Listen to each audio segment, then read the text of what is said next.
Steam. So when I do my check for Steam, you could launch the game in or out of Steam, it doesn't matter. So when I do my check for Steam, I just basically look to see if Steam is running. If Steam is running, I'll hook in through Steam's API so the user can get Steam achievements, rich presents, whatever else, you know. There's no leaderboards for my game, but all the Steam features that they would expect in the game. If Steam is not running or they're offline, nothing happens. There's no phoning home, there's no nothing, because it's just a simple flag. It just checks once every time you start up the game. It doesn't even check to see if you own the game, it just checks to see if Steam is running, which is interesting too. Because I feel that's an acceptable kind of like a trade-off. If you are running Steam, the game can hook in for that kind of stuff. If people want a clean version, I was also considering doing like a clean version, putting it in a separate build that doesn't contain any APIs for Steam or anything. Then they could just select that one, download it, zip it up into a file somewhere, and put it on their drive for safekeeping. Right, but even then, you know, we're talking about, you know, appeasement for like a DRM that's just a bit. Anyway, for the start off, I just rolled a bit and got the third one here. I hope for attack percent and crit rate. And well, that's fine.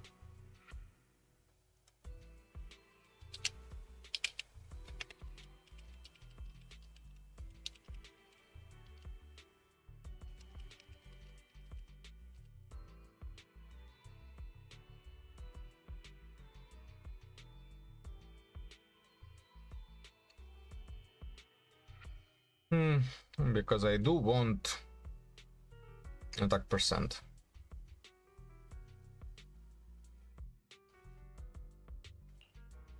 The attack is not that good, but you know, you lose some, you win some.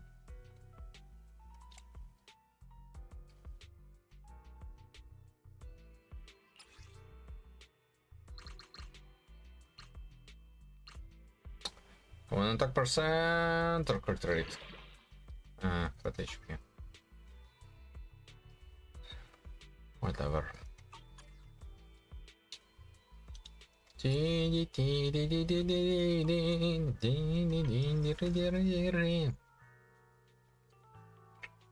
So yeah, look at that smile. It needs to be protected. And it needs to be playable even when the game ends. Is sunsetted. So you know what that means. If you're a citizen of European Union,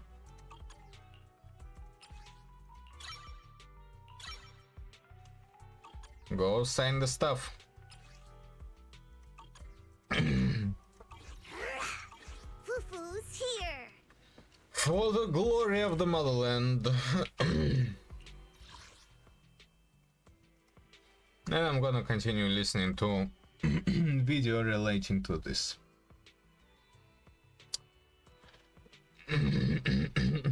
Which, by the way, I really do like that it is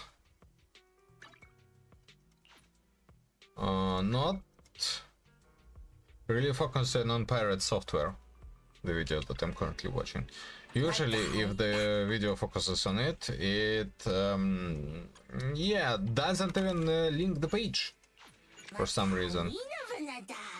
And I mean, I understand the drama of pirate software being not as good as he usually is perceived as. It is quite dramatic. This is shit. Not only am I not gonna support it, I'm gonna actively something. Him being a roach, which is, you know, fine in my eyes. Him not taking accountability reminds me of myself. Yeah, feeling like the smartest person in the room. I used to be like that. Well, I sometimes still am. Being arrogant and all that. But yeah. How about a cup of joe? A little bitterness can make life him sweetness not all being go the more best satisfying. person in the world. Sometimes stopping to take a break Well, can help you unfortunate go is not further. really a big deal. What is a big deal is how much traction the initiative has gotten since then. It is currently been like 5 days since Ross Scott released the original video, and everyone that was into the initiative since then has been really signal boosting it. It is currently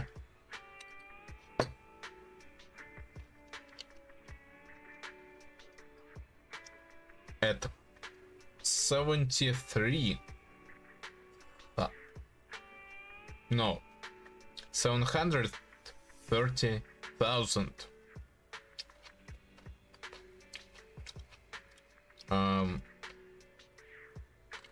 signings out of 1 million needed, which is 1 million. Wow, that's quite a huge number.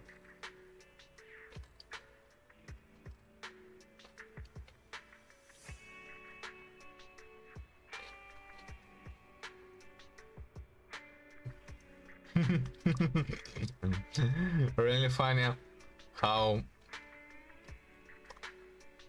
the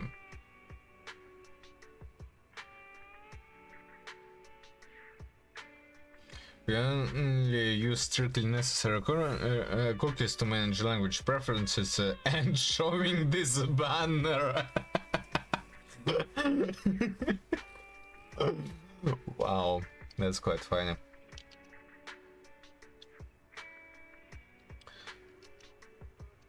Yeah, it is quite disappointing that people just tend to focus on drama and not say that, hey, we should support this.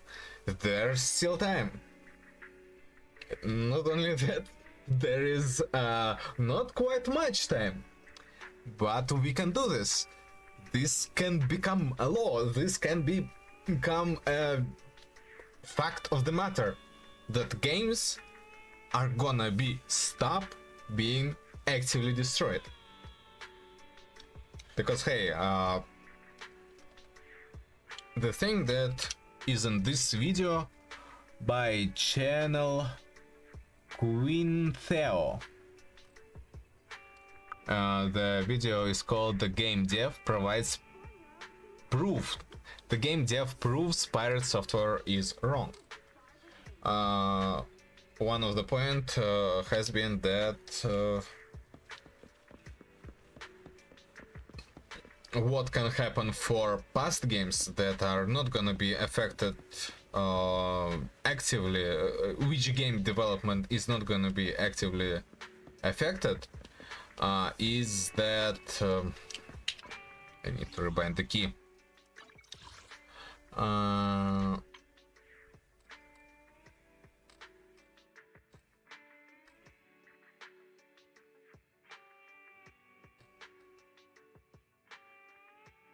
City.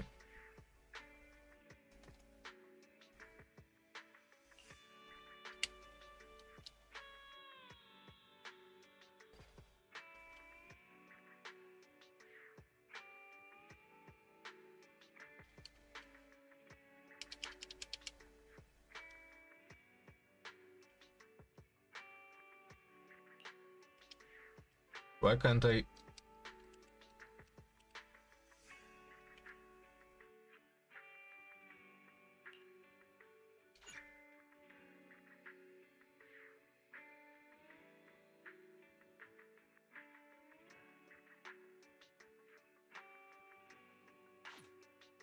Character special abilities.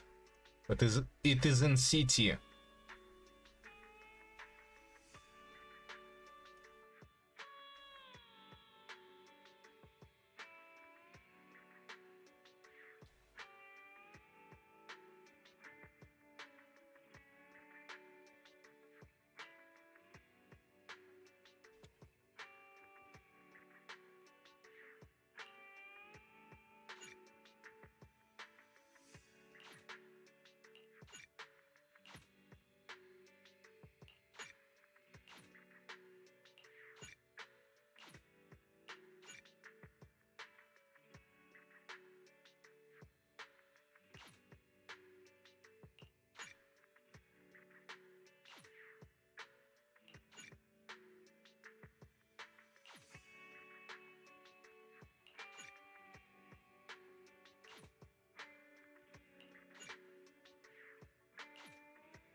character special abilities.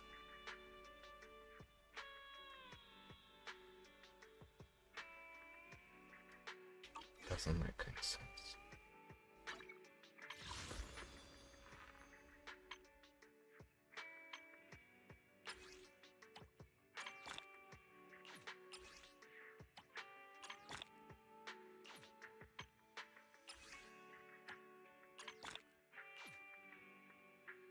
Nada.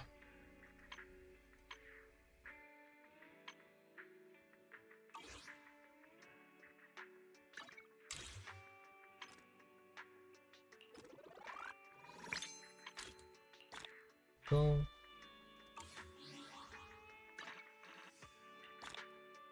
Maybe I can get a bit more.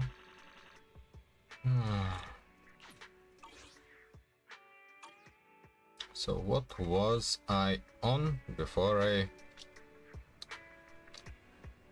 wanted to take a picture?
And I'm back.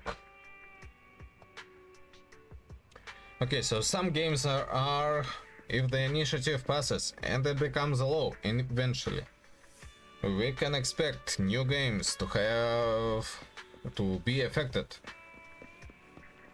in the creation process, because they are gonna have to include the plan on what happens when the publisher, the game developer, stops supporting it. And this plan must include leaving games in a functional state. But for those games that have already been sunset, we can expect publishers to stop going legally against people who try to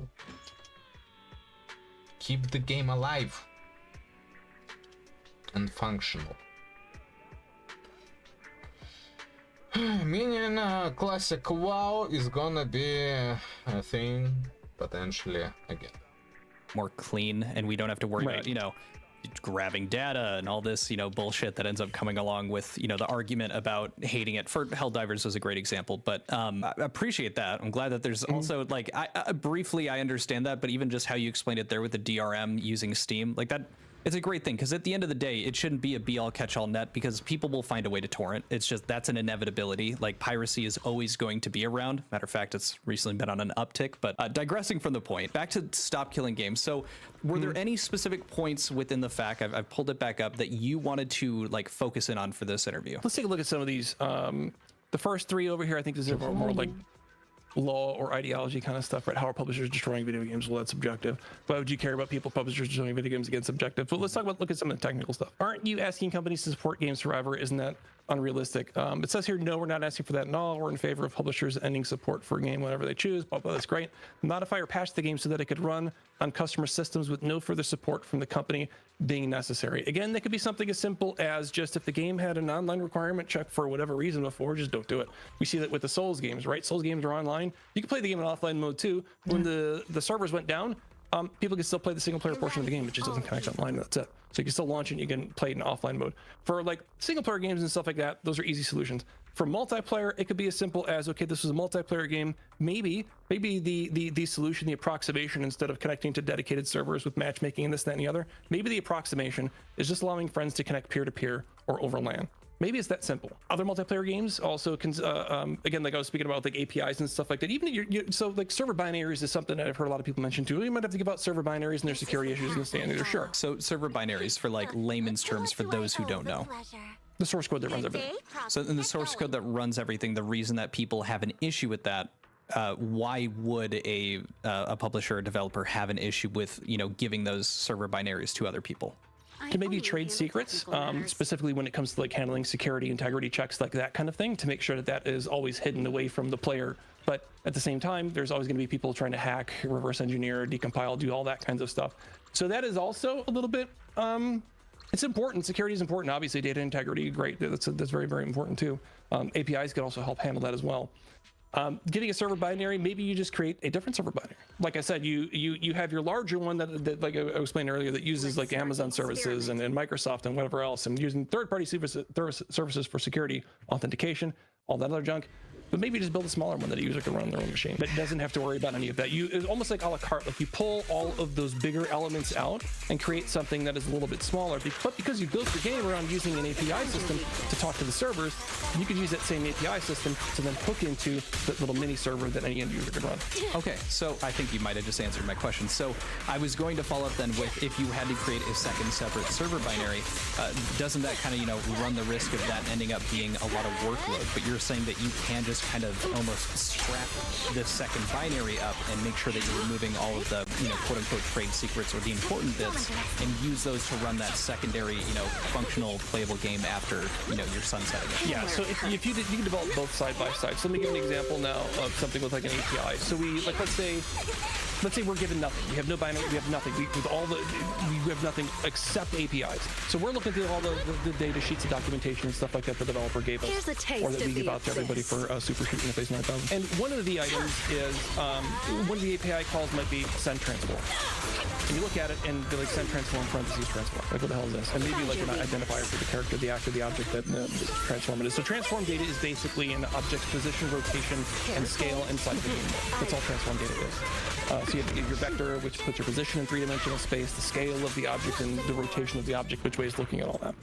So now we could say, okay, well, shit, that sounds like so we're sending transform data to the server. So what are we going to do now if we're custom making a server? Okay, so we have to take that data, interpret that data somehow, whatever, to break it down into 3 individual vectors. Then we're going to look and be like, okay, maybe we can do an integrity check. However we want to do integrity checks to make sure the guy's not teleporting all around the screen or all around the map to make sure they're not cheating. What else do we have to do with that data? Well, we have to make sure that all the other clients that are connected know they have that transform data as well, so they know that other players' position, rotation, and scale in the game world. So we just solved one problem. That's one nut and bolt. Like I was talking about earlier, there's one nut and bolt. Now take a look at the rest of the documentation, look at all the other stuff that is attached and that those APIs could do, and we can then continue to construct our homemade server. I believe probably something like there was a whole lot of data interception with like the Nostalrius team when they were making like all like the private WoW servers and stuff like that. I don't know entirely how they made it all, but I'm assuming it was a whole lot of data capture, taking a look at the data that was being handed back and forth between, let's say, like an original client and a modern day server, kind of walking it backwards from there, looking at the client, seeing what the client is asking for, outbound checks when it tries connecting to servers, and then slowly just kind of like building backwards from there, basically trying to answer questions that the client is asking correctly. But if we have the APIs, we almost don't need to try to figure out what the information the client is looking for, because most of the time APIs are named fairly clearly. And if we have a list in the documentation of all of them, we kind of figure out what everything is and then reverse engineer our own server. Yeah. Kind of just like organizing the wires in a proper way to make it easier to understand all of it. Yeah. Okay. I might be in too verbose. No, so I'll ask you when we need to like clarify, and like some of this I'll chop out for like a video that I'll make of it. In essence, what you're talking about here, it kind of sounded like most specifically that was tackling kind of the argument about, you know, issues with like MOBAs or things that where they need to send it to the server to verify, like you were talking about those transformer files where we need to know that these people are here and we don't want, you know, them to know where the other people are, like Fog of War, things like that for like League of Legends. So this would kind of be like a specific, almost a specific instance of how this would be remedied when it comes to like one of those MOBAs and how you deal with, you know, allowing that to be more so client side with these APIs. Yeah. Weakling. Okay, fantastic. I think that's understandable. I'm glad you covered that because that was something that I was curious about and I'd forgotten to ask. So thank you. There's no time to lose. Another thing here, isn't it impractical if not possible to make online-only multiplayer games work without company servers? Not at all, and true, like we just talked about this a little bit. If a company has designed a game with no thought given towards the possibility of letting users run the game without their support, then yes, this can be a challenging goal to transition to. Complexity is not a problem, what planning is. Like I was talking to you earlier about 30,000 foot view, complexity. When you're looking at the big thing, it looks big and it looks scary, but as soon as you drill down into it, there are all these little nuts and bolts. And yes, it takes time, a whole lot of time. But again, a lot of the scariness of this idea and of this initiative comes from the fact that a lot of developers can't get past thinking about how we do things today. They can't think forward, second and third order thinking. Like a perfect example, let's skip down here to, I was talking about some license agreements with like third parties and stuff, because there might be some third party software or tools or even intellectual properties too, right? Like you've got guest stars in your video game from these other video games that are coming in, but maybe those are only like time exclusivity. So it says here, aren't companies unable to do this due to license agreements they make with their other companies that expire, like with music, other software, product brands, etc. So partially true, but some third-party tools and services expire. However, the problem is not that it can't be done. It is that these companies that provide these services would have to adapt to new laws or just not make money because the dev will simply choose to pay a vendor that adheres to the law. So if somebody's going to say that, hey, we got this tool that we're using, this authentication service that we're using, this tool, maybe an open source solution is the answer. Then there's maybe a third party vendor is going to come up with a solution that says, yes, you could buy the use of our characters in your video game indefinitely. You know, you just can't sell, once when you sunset the game, you can't sell new copies, but everyone that had the copies before, we have to adhere with law. They're still allowed to use it. Right, yeah, it's just the free market is going to do what the free market's going to do. Like someone will come in and fill those shoes, And again, just like exactly what you're saying, it's not about, you know, how we're making things now. We're making things now because those are falling in line with the letter of the law now. And if that is to change, the market's going to adapt because there is money in gaming in every shape and form, no matter what. Right. Adapting slowly is going to be the best way to go too. Right. I mean, so if this were to ever get enacted, like I said, I don't imagine this to be like, well, next week, guess what? Every game that launches after July 4th has to, no. This will probably be like 5 years down the line. And I firmly believe in 5 years, if you can't figure this out, you should probably just get out of game development entirely. Because these are, again, complexity is not an unsolvable problem. It's not an engineering issue. It's just a planning issue. So then again with that, I think it's even mentioned actually in the fact about when this would be going through. I think there's a question about retroactive. Does this does this apply to everything or is it retroactive? Yeah, there was something about it, whether or not this will apply retroactively. The answer to that is no. He talked about it in his video as well. He said that no, this would be a down the road thing, as most policy ends up doing. Like you usually hear, okay, well the start date for this, or like for example, you know, the legalization of marijuana. It's always you hear about it and then they say, hey, by the way, this is going to start off in like 6 months to a year before it's actually like gone through. I don't think that that's a crazy leap to assume that this would also be doing the same thing, and you don't really even need to assume it because he talks about it in his video. That's an incredibly important point. That is, I believe that is way more than enough time to handle things.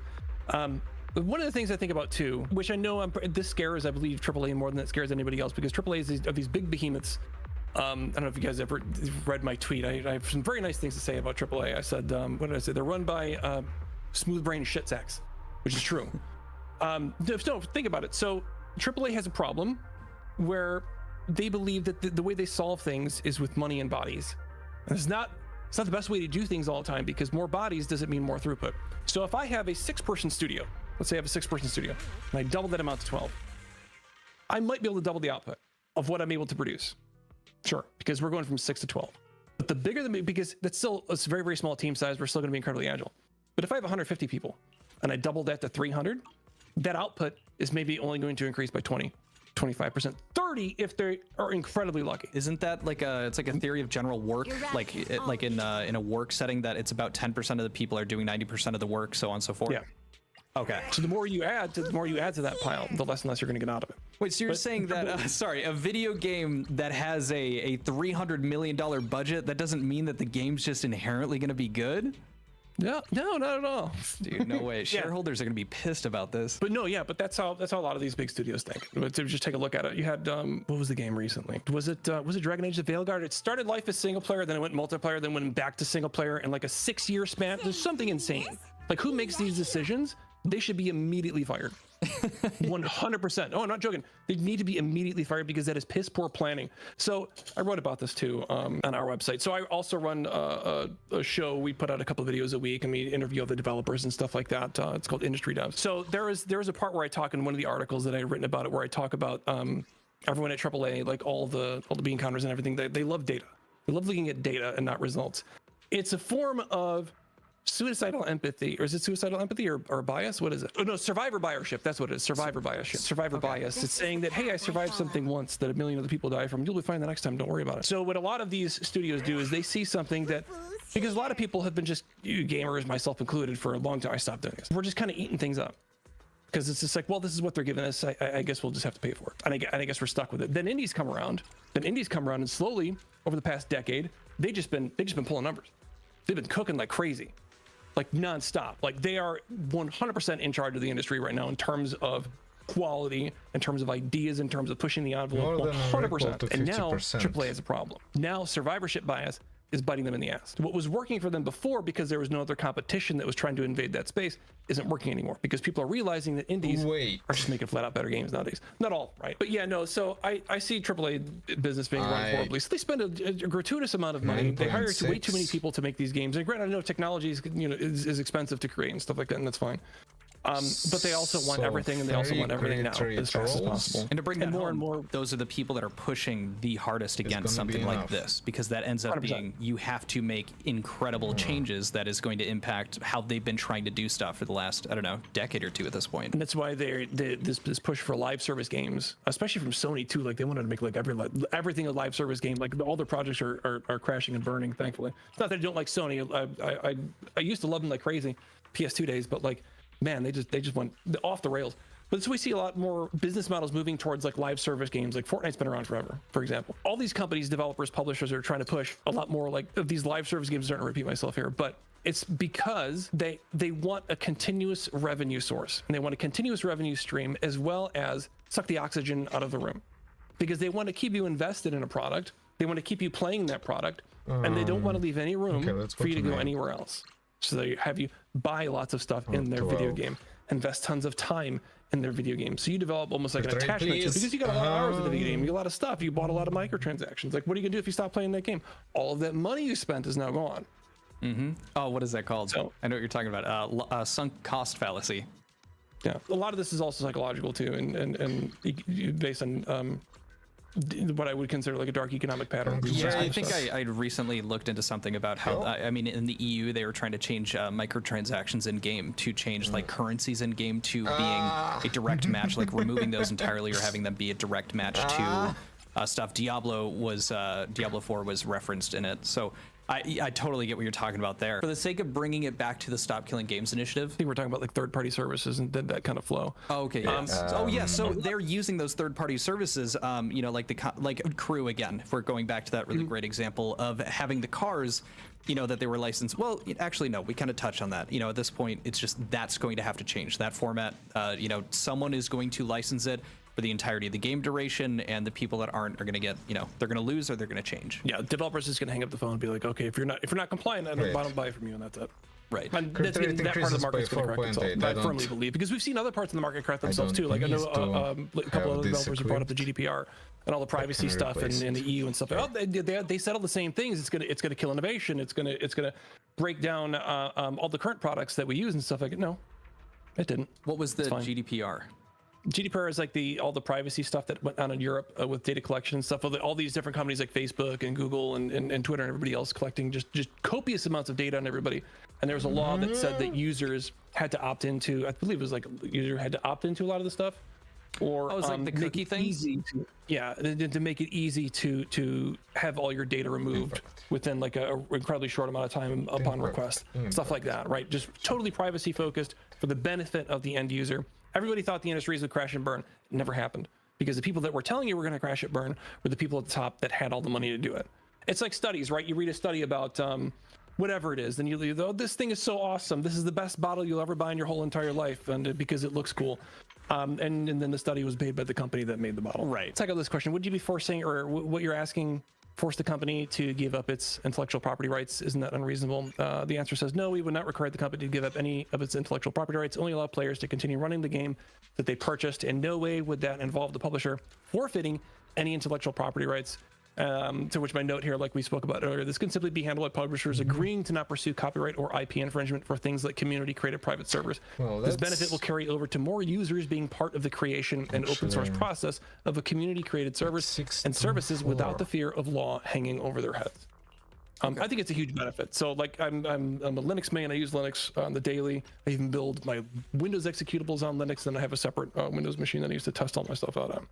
And Linux is open source. There's nothing wrong with Blender. I'm sure you're familiar with Blender 3D. Amazing application, open source. Open source community can do some shit.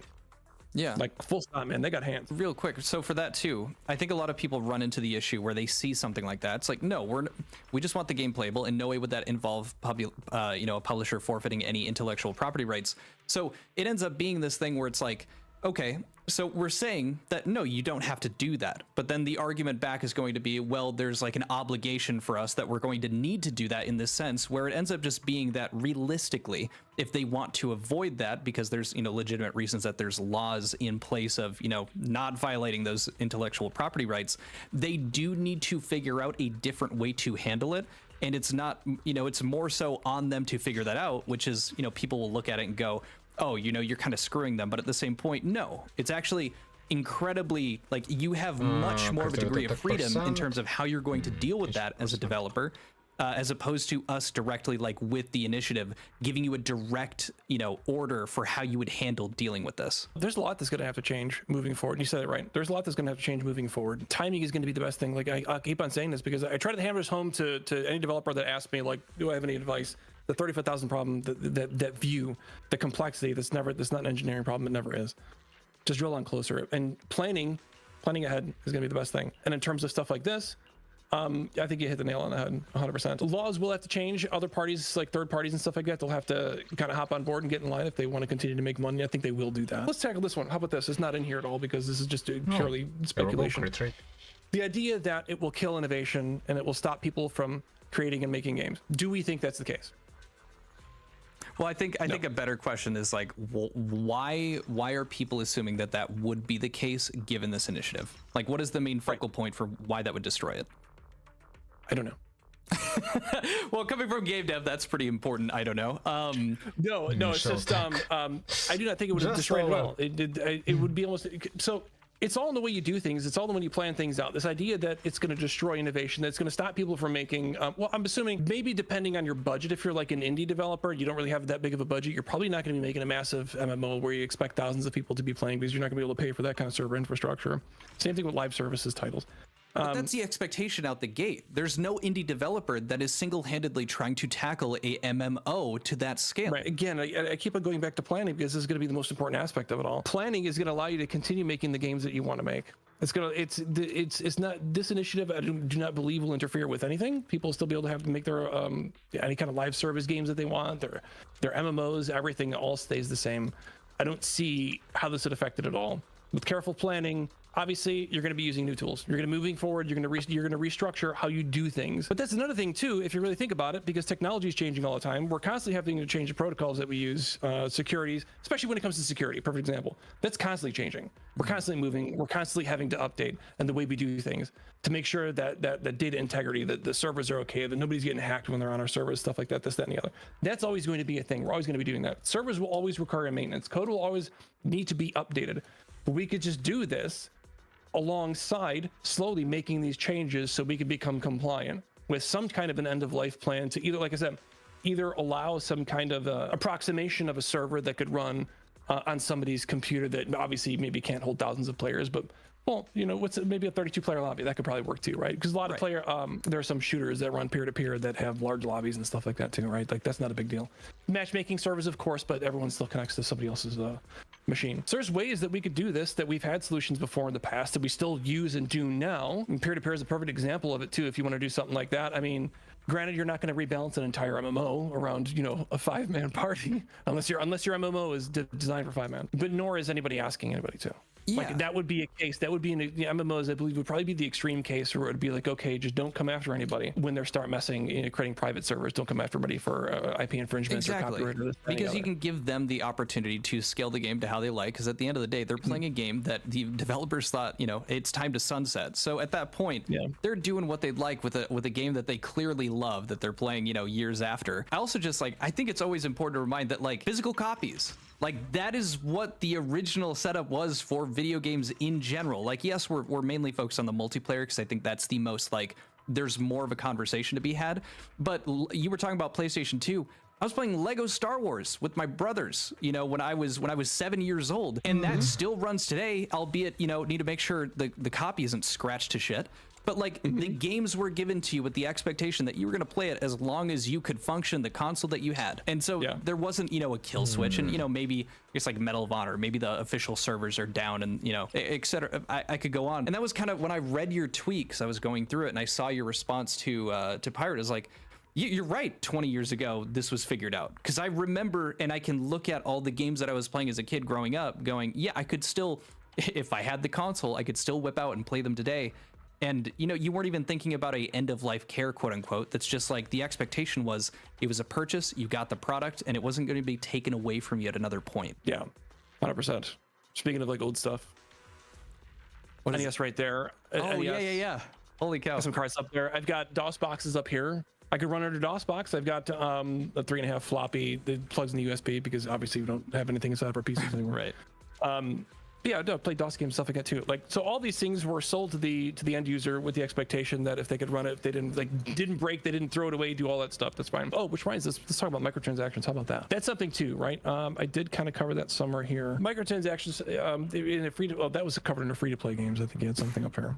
Oh, I think you're right. Yeah. So isn't it unreasonable to ask this of free-to-play games? The answer, while free-to-play games are free for users to try, they're supportive of microtransactions, which customers spend money on. When a publisher ends a free-to-play game without providing any recourse to the players, they're effectively robbing those that bought the features of the game. I agree. Hence, they should be accountable to making the game playable in some fashion once support ends.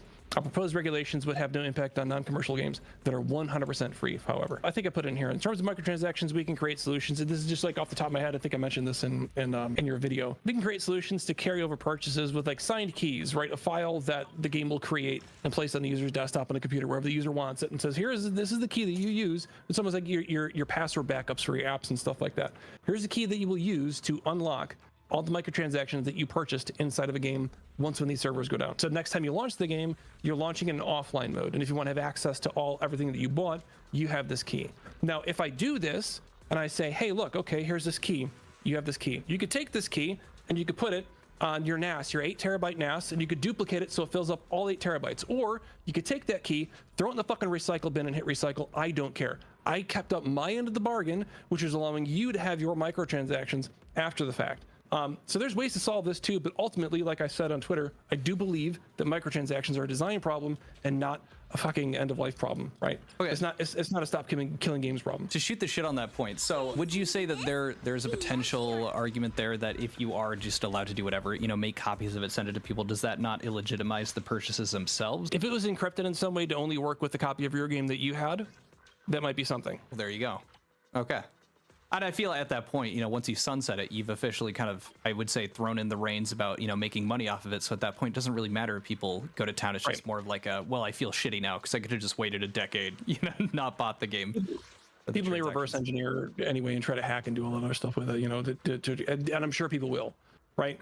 So let's face it, this is the internet we're talking about. They will do anything. Pro tip: if you're a developer, watch streamers try to play your game, watch let's plays, and do all that other stuff, so you could watch how people love breaking video games, so you know what to protect against. Okay, wouldn't this be a security risk for video game companies? I don't think we covered that one. The answer says here, not at all. In asking for a game to be operable, we're not demanding that all internal code and documentation, just a functional copy of the game, would be no more of a security risk than selling the game in the first place. I said this could simply be giving the community an API so they could create their own private server. No server binaries released to the clients already. So a lot of these solutions that we already talked about and described could be applied also to here. Yeah, and also like if there's some kind of a weird trade secret that you have about the netcode in your game, which there probably isn't. So in case people don't know, the word trade secret, like when we're talking about like super secret code, right? Like companies have sued each other over trade secrets. I think John Carmack was involved in something when he went from one VR company to another.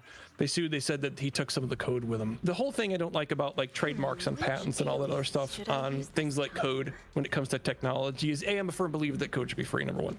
Number two, being able to trademark, copyright, or basically protect a method is important to a point. When it comes to code, thankfully, though, there's always usually a million ways to solve a problem. But let me give you an example. So if I work in Unity Engine or Unreal Engine, and I'm creating a system for an RPG that handles calculating damage based on any number of stats, like the weapon, the armor type, right, resistances, all rolls, whatever, critical, all that other stuff. I might use a different language to write it in Godot, but functionally, it's going to be the exact same. I'm going to be using the same methods to do everything. I'm going to be using the same math to do everything. Like all the idea, all the logic that makes a video game is all going to be there. It's kind of hard to say that there are actually trade secrets when it comes to programming, because programming, you only have a limited set of things that you could do with any one programming language, and you can only put them together so many ways and have it actually work. It's like Legos. There's not an infinite amount of Legos, but there's almost an infinite amount of possibilities in how you could build those things. And naturally, you take two people, ask them to build something, and eventually they might build the exact same thing in the exact same way, because that might be the most efficient way to do it. So I'm really against this idea that you could like trademark code and like secrets and stuff like that, like trade secrets. I'm really against that idea. I believe that code should be free, which is why I love a lot of open source software and stuff. That's kind of my view on that whole thing.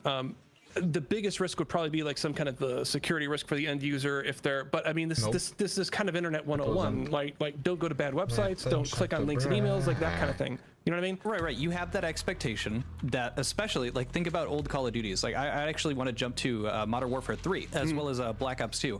So there was a thing, this thing called Plutonium, and it was the service that was set up essentially to allow people to play these games again. And Plutonium was and I'm probably going to butcher this, but they essentially were hosting servers and allowing people to play the game again with a with a better chance of not running into hackers, things like this, because as it stood, the Black Ops 2 servers that were running and the MW3 ones that were running were not being managed and maintained. They existed, but that meant that people could like actually really do some damage to you potentially. Like they could really get into your computer because they were not maintaining them. And so Plutonium, they got canceled down. They got brought down at one point by the publishers, which is, again, I argue bullshit. But they were trying to fix that because inevitably you do run the risk once you understand that a publisher, or excuse me, a developer sunsets a game, that you are going to run the risk that because they're not managing and maintaining it at the security level that they were when they were, you know, taking care of and paying for it, you're going to run into that. That's kind of like it's just internet knowledge, you know? And then you also, because of that, we're going to start forming groups that have trusted sources that they trust, that take care of their stuff, right? It's just no different than going back in the day and logging out of other people's private servers. Like if you're playing whatever the hell game, like Jedi Knight, Jedi Academy, or doing something, you're logging out of somebody's server somewhere, right? You know the servers that are good.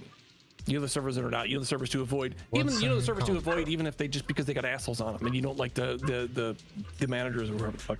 Oh, you're just running into the same thing as like, oh, don't, you know, figuring out what a scam website is, or, you know, figuring out like this download now, you know, box here. Although admittedly 12-year-old Quinthio is like, hell yeah, give me the free whatever the hell, and then like completely bricking my dad's computer. Yeah. You have to, I think that's just internet literacy. And I feel like that ends up, you know, people are turning it into something that it isn't. I don't think that is something that developer needs to worry about or handle. I don't see that security issues addressed here, because I think it's just implied that an approximation, like I was talking about earlier when it comes to approximations, I think approximations is going to be good enough, and I think that goes along for security too. Right. And I think people could be smart. Well, I shouldn't fucking say that. Yeah, careful. I think people are smart enough to figure that. Oh no, maybe not.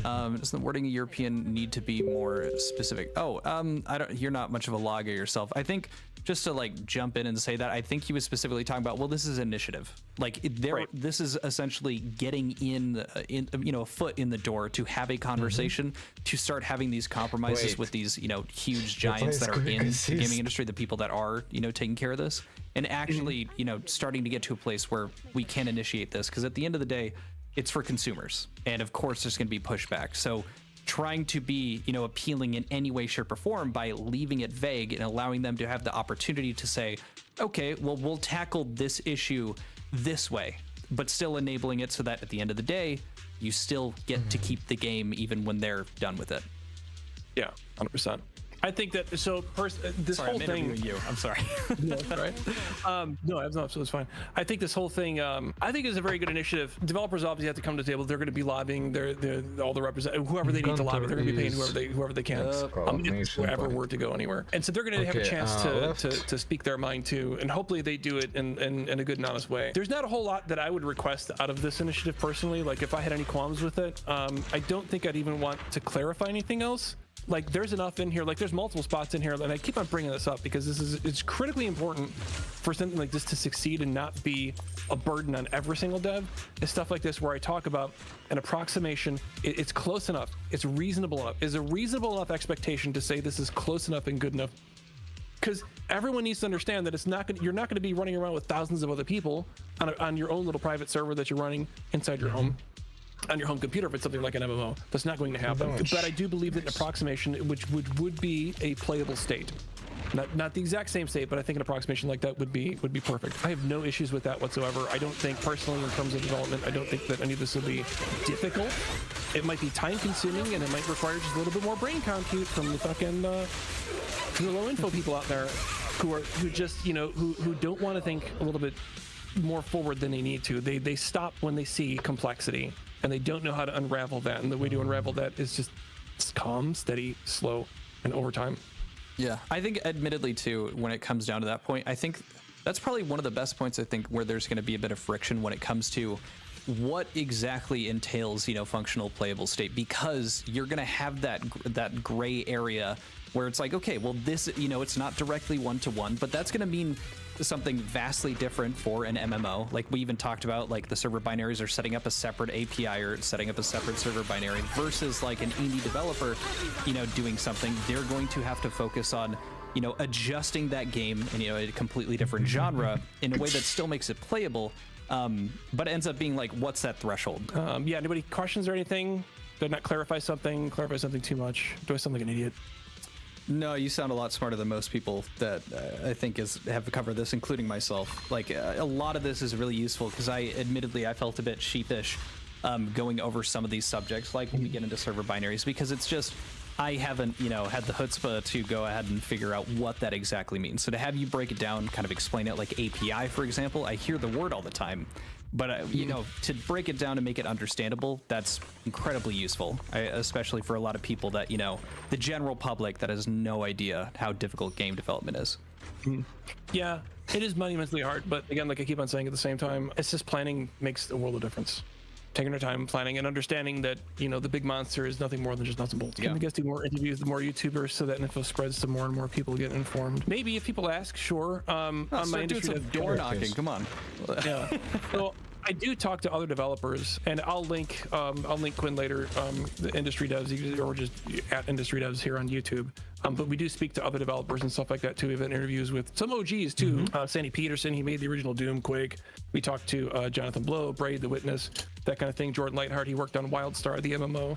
And now he's in indie dev making his own stuff. We've talked to a lot of other developers and stuff like that too that I'm friends with. So guys, check that out too. Thumbs up and drop a coffee in all the comments. Yeah, there you go. It's good to hear too that it's not just like this isn't a one-off. There are other developers that are like, this isn't the end of the world to do this. As a matter of fact, like that's probably just going to be a consumer net positive, and it's nice to hear that from how it's been made to look as it just being the direct opposition to something like this, as opposed to actually no, because most game devs are playing their fucking games, so at the base level there, it kind of matters to them as well. But yeah, I hope that the cut down video I do gets a bit of attention. I will just say here, like, it sounds like you're willing to, so if there's anyone that is also doing this stuff, wants to help support the Stop Killing Games initiative, feel free to reach out, and I'll put a pinned comment with your info. Fantastic. Well, I think that'll wrap it up.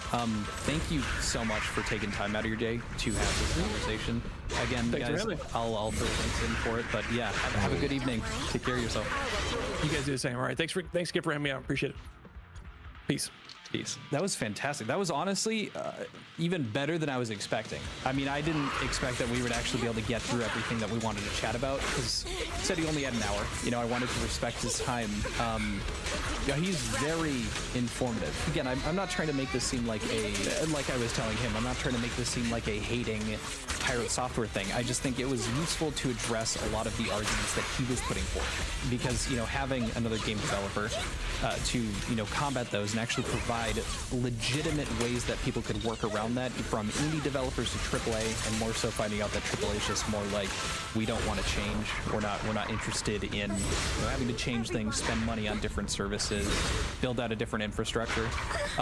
It's awesome, and it's glad to hear that there are legitimate, feasible ways to do this, and that's not coming from someone like me who's never touched game development in my life. It's coming from someone who knows what they're talking about. I think it really does come down to, yes, how we make games now, to apply the Stop Killing Games initiative in this exact moment would suck.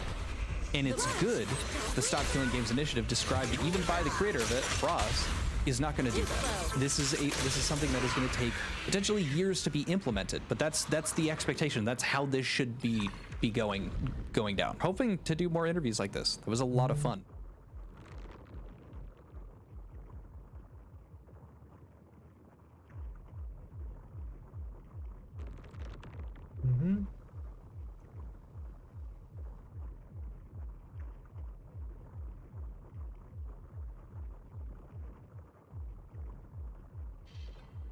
Veneration records HP with enough energy reason for the state.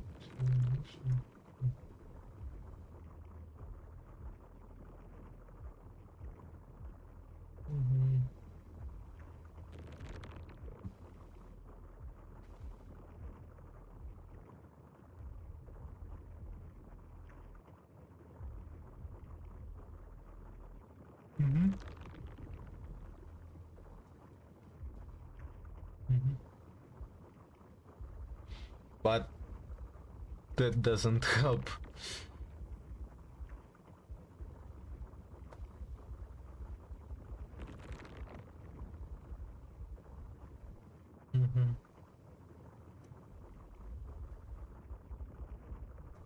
Here we go. Aftershocks. Oh wait, I thought I picked one of that, and that's the reason why those things happen.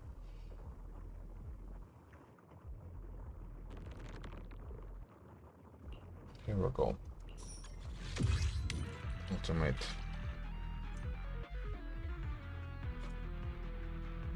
Not albino.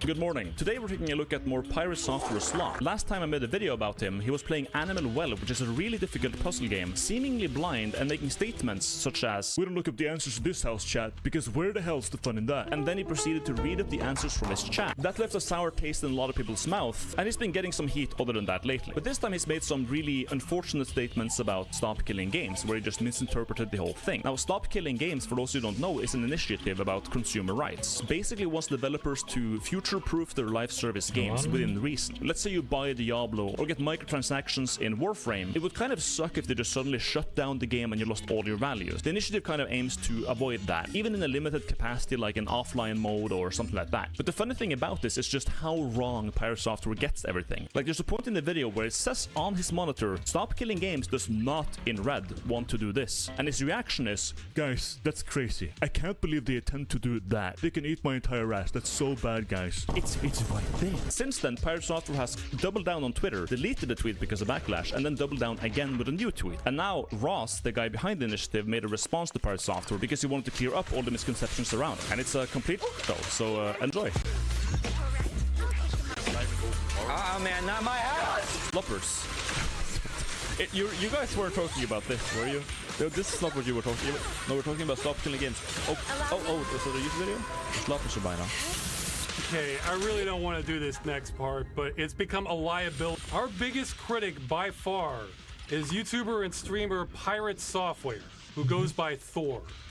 If your only exposure to Stop Killing Games has been this video, then you've been misinformed. This video is by someone who does not understand the campaign, has been trying to stop it, and has been making up what it is about. I am not saying that lightly. I will prove it in a minute. Now you might be thinking, okay, so some YouTuber got something wrong on the internet. So what? See, that was my thinking too. The problem is how incredibly influential this YouTuber has been. Remember that list of coverage on the campaign? Well, best I can tell, Thor's coverage has been bigger than literally anyone else on those lists, except Asmongold.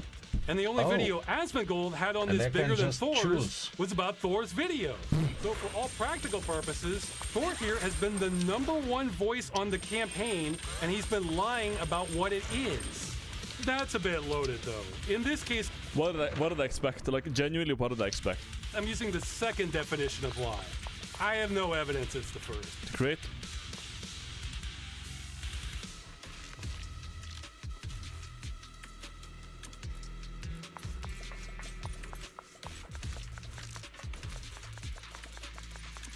Wait, you're literally me. What are you doing here? Me.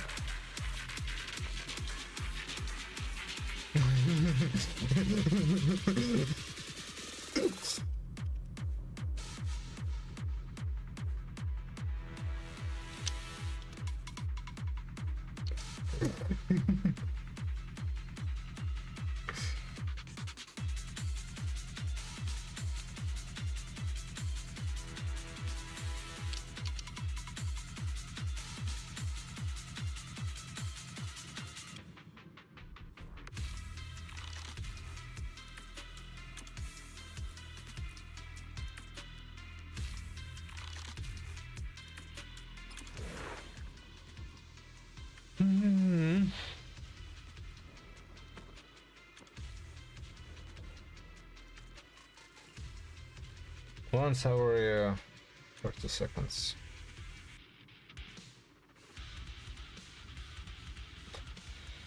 Sure. Bye-bye.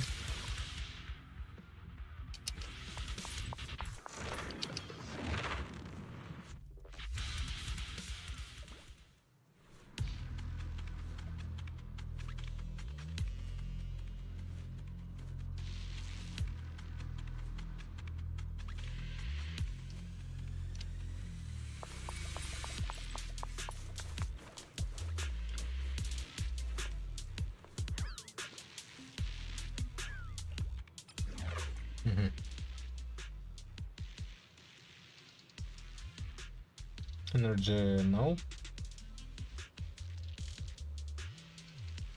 Take less damage, sure.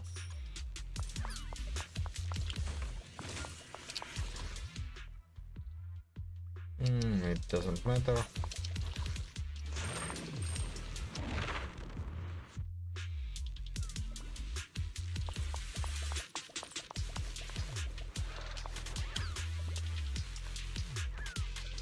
Mm-hmm.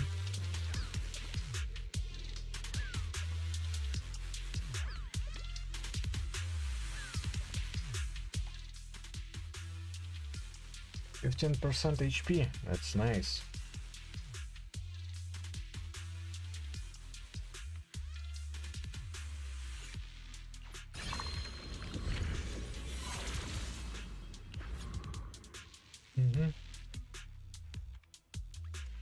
Doesn't help me.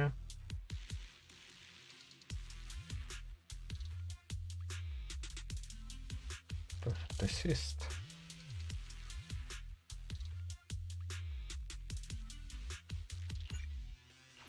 That seems really nice. Refresh. Or do that.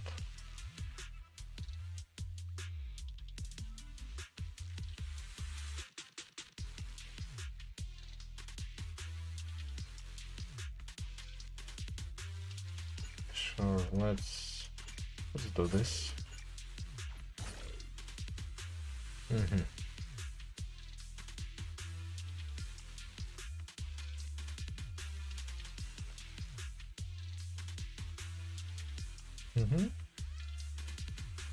That's nice.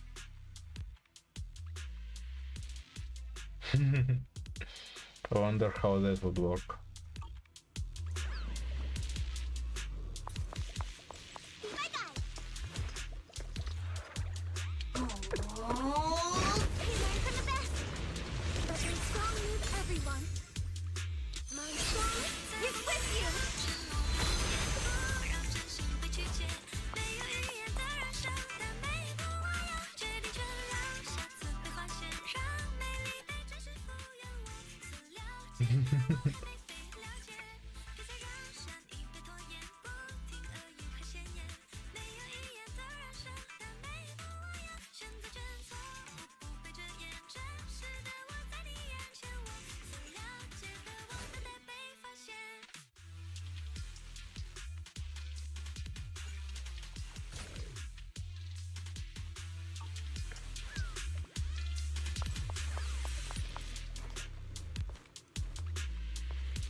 I wonder if she currently recovers HP or not.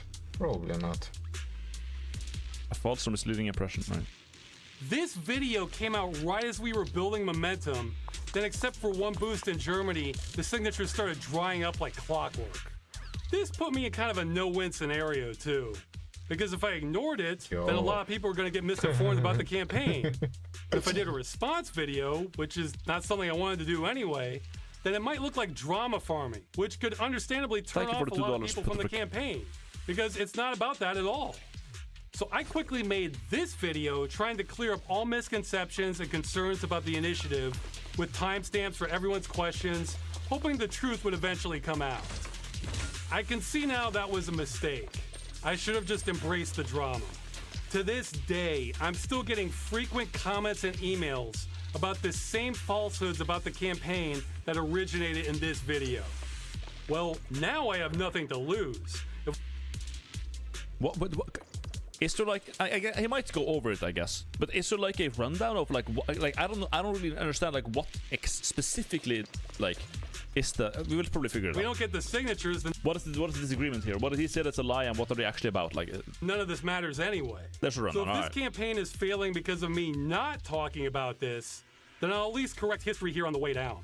I'll get this over with and go over what I think are the biggest points of Pirate Software's videos. There we go. I'm not going to go over everything because collectively Thor has made hours of video on both me and the movement. I'd be here forever.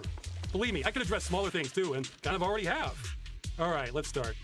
Okay, point number 1. Thor does not understand what Stop Killing Games is. Here it is in his words. So for those who don't understand, the Stop Killing Games initiatives is basically we don't want single-player games No. to have DRM that the developers can turn off and thus render the single-player games inactivated. This is what they want to change. They need to be specific that they're talking about single-player games that do not need a server to support them. No. And as much as they want it to be about specifically games, where it is a single-player game that has always online functionality, it would impact every live service game that exists. Instead of just targeting single-player, always online games. No, that's not what it is. Stop Killing Games includes single-player games, but nothing about it is specific to them. He completely made that up, and I have no idea where he got that impression. This is what I mean. It's harder for gamers to understand this because they come with so many assumptions. It's like that saying about doctors being the worst patients. But let's clear this up. It's the first line on the website. Stop Killing Games is a consumer... Let me handle this. Here's legality of Sorry. movement started to challenge the legality of publishers destroying video games they have sold to customers. But the movement includes all this stuff from earlier, and he was mostly talking about the initiative. Well, the short version is the initiative is about requiring publishers to have end-of-life plans for games they've sold to customers in the future. So when they shut them down, customers can continue running them without their support. The long version depends on what kind of transaction is being made. As you can see, it's not easy to explain in a soundbite. But if you notice, we don't make a distinction between single-player and multiplayer games. That's because the law doesn't either. So why make this even harder? Both the movement and the law are making distinctions on how games are sold. Also, that part he said about it affecting all live service games, yes and no. It would affect most live service games in the future, but the initiative is not retroactive. So that's one thing Thor doesn't understand, but he also seems to think this is about converting multiplayer games to single player. Once again, he made that up, and I have no idea why he thought that. Transitioning an entire multiplayer server-side. He's thinking, Thor here is thinking what I thought initially too, where it's like, well, what are they gonna do about MMOs? Are they just gonna make it a single-player game that you can run on your computer? This is like the like gut reaction response that I had when specific people brought it up to me, and here he's like, essentially just stating that as a fact. Is this like an Asmongold moment where he just like I thought a thing, so it's true. They're stupid, and you just run with it. Is that it? Like, what the fuck? It's kind of starting to seem like it, because like, well, how else would he misinterpret it? Like, where did they, as he's saying it, like, where did they get from? Where did he read that it was just about single-player games and DRM? Did one guy in his chat tell it to him? Did he read it on Twitter or on Reddit and just like, oh yeah, that's true? He just assumed it, and I was like, yeah, no, that's it. I'm not gonna read anything. I'm just gonna game into a single-player video game, which means rebalancing the entire experience around single-player, rebuilding everything in the entire game. How are you gonna do that with Final Fantasy XIV? You're just gonna make all the rage soloable? Imagine the day of World of Warcraft. This again, it's not retroactive. It's not. It's future. You know. Oh man. And suddenly you have to make it a single-player game for every individual that ever bought the game. That's what they're asking. No, because they would have to sunset live service games as a single-player experience. The idea that suddenly you need to make every single live service game playable single-player offline. No. Correct. No. This one is particularly baffling to me because I've heard most counter-arguments before, but until Thor, I've never heard this one. That we want the industry to convert all multiplayer games to single-player ones. I keep saying it, you never know where gamers are going to take this. Nowhere in there does it say that it's directly targeting always online single-player games. Oh, he's so close. He's so close to getting it. It is vague, and because of that, it will impact. He never has that light bulb moment. Well, he is correct in that statement. It's almost as if that's not what the initiative is asking for. But those were his streams with a smaller audience. What does he say in his big YouTube video with over 1 million views that he had time to research? If we're trying to kill off the practice of developers putting together a live service game, pitching it as a single-player experience, and then taking away support in the future... now he's changed it again and is making up how it's about single-player games are advertised. What is he doing? It needs to be specific about the business practice it's trying to defeat, which is specifically companies that are doing this under the guise of it being a single-player game, but adding online-only functionality that is not necessary and doesn't add any gameplay elements. That's the problem. No, that's not it at all. And there are some people who say, well, just make it all single player. Like well, you? I'll explain that doesn't make any sense in the first place. Like, what the fuck? He just didn't read what it's about, and he's just saying like, oh, it's bad because it's bad because this. He didn't make a straw man thing. This is not a straw man. We're beyond that. This is like a quantum entangled man. It's just an entire ass pull. What the If you're making it all single player, you have to carve off all of that, and it's developer time and money. These are two different ideologies, and that's okay to have two different ideologies. I just won't agree with it. But those aren't the ideologies. Nothing in the initiative is asking to convert games to single player. Nowhere in there does it say that it's directly targeting always online single player games. Yeah, so why does he keep bringing it up? This is a total red herring.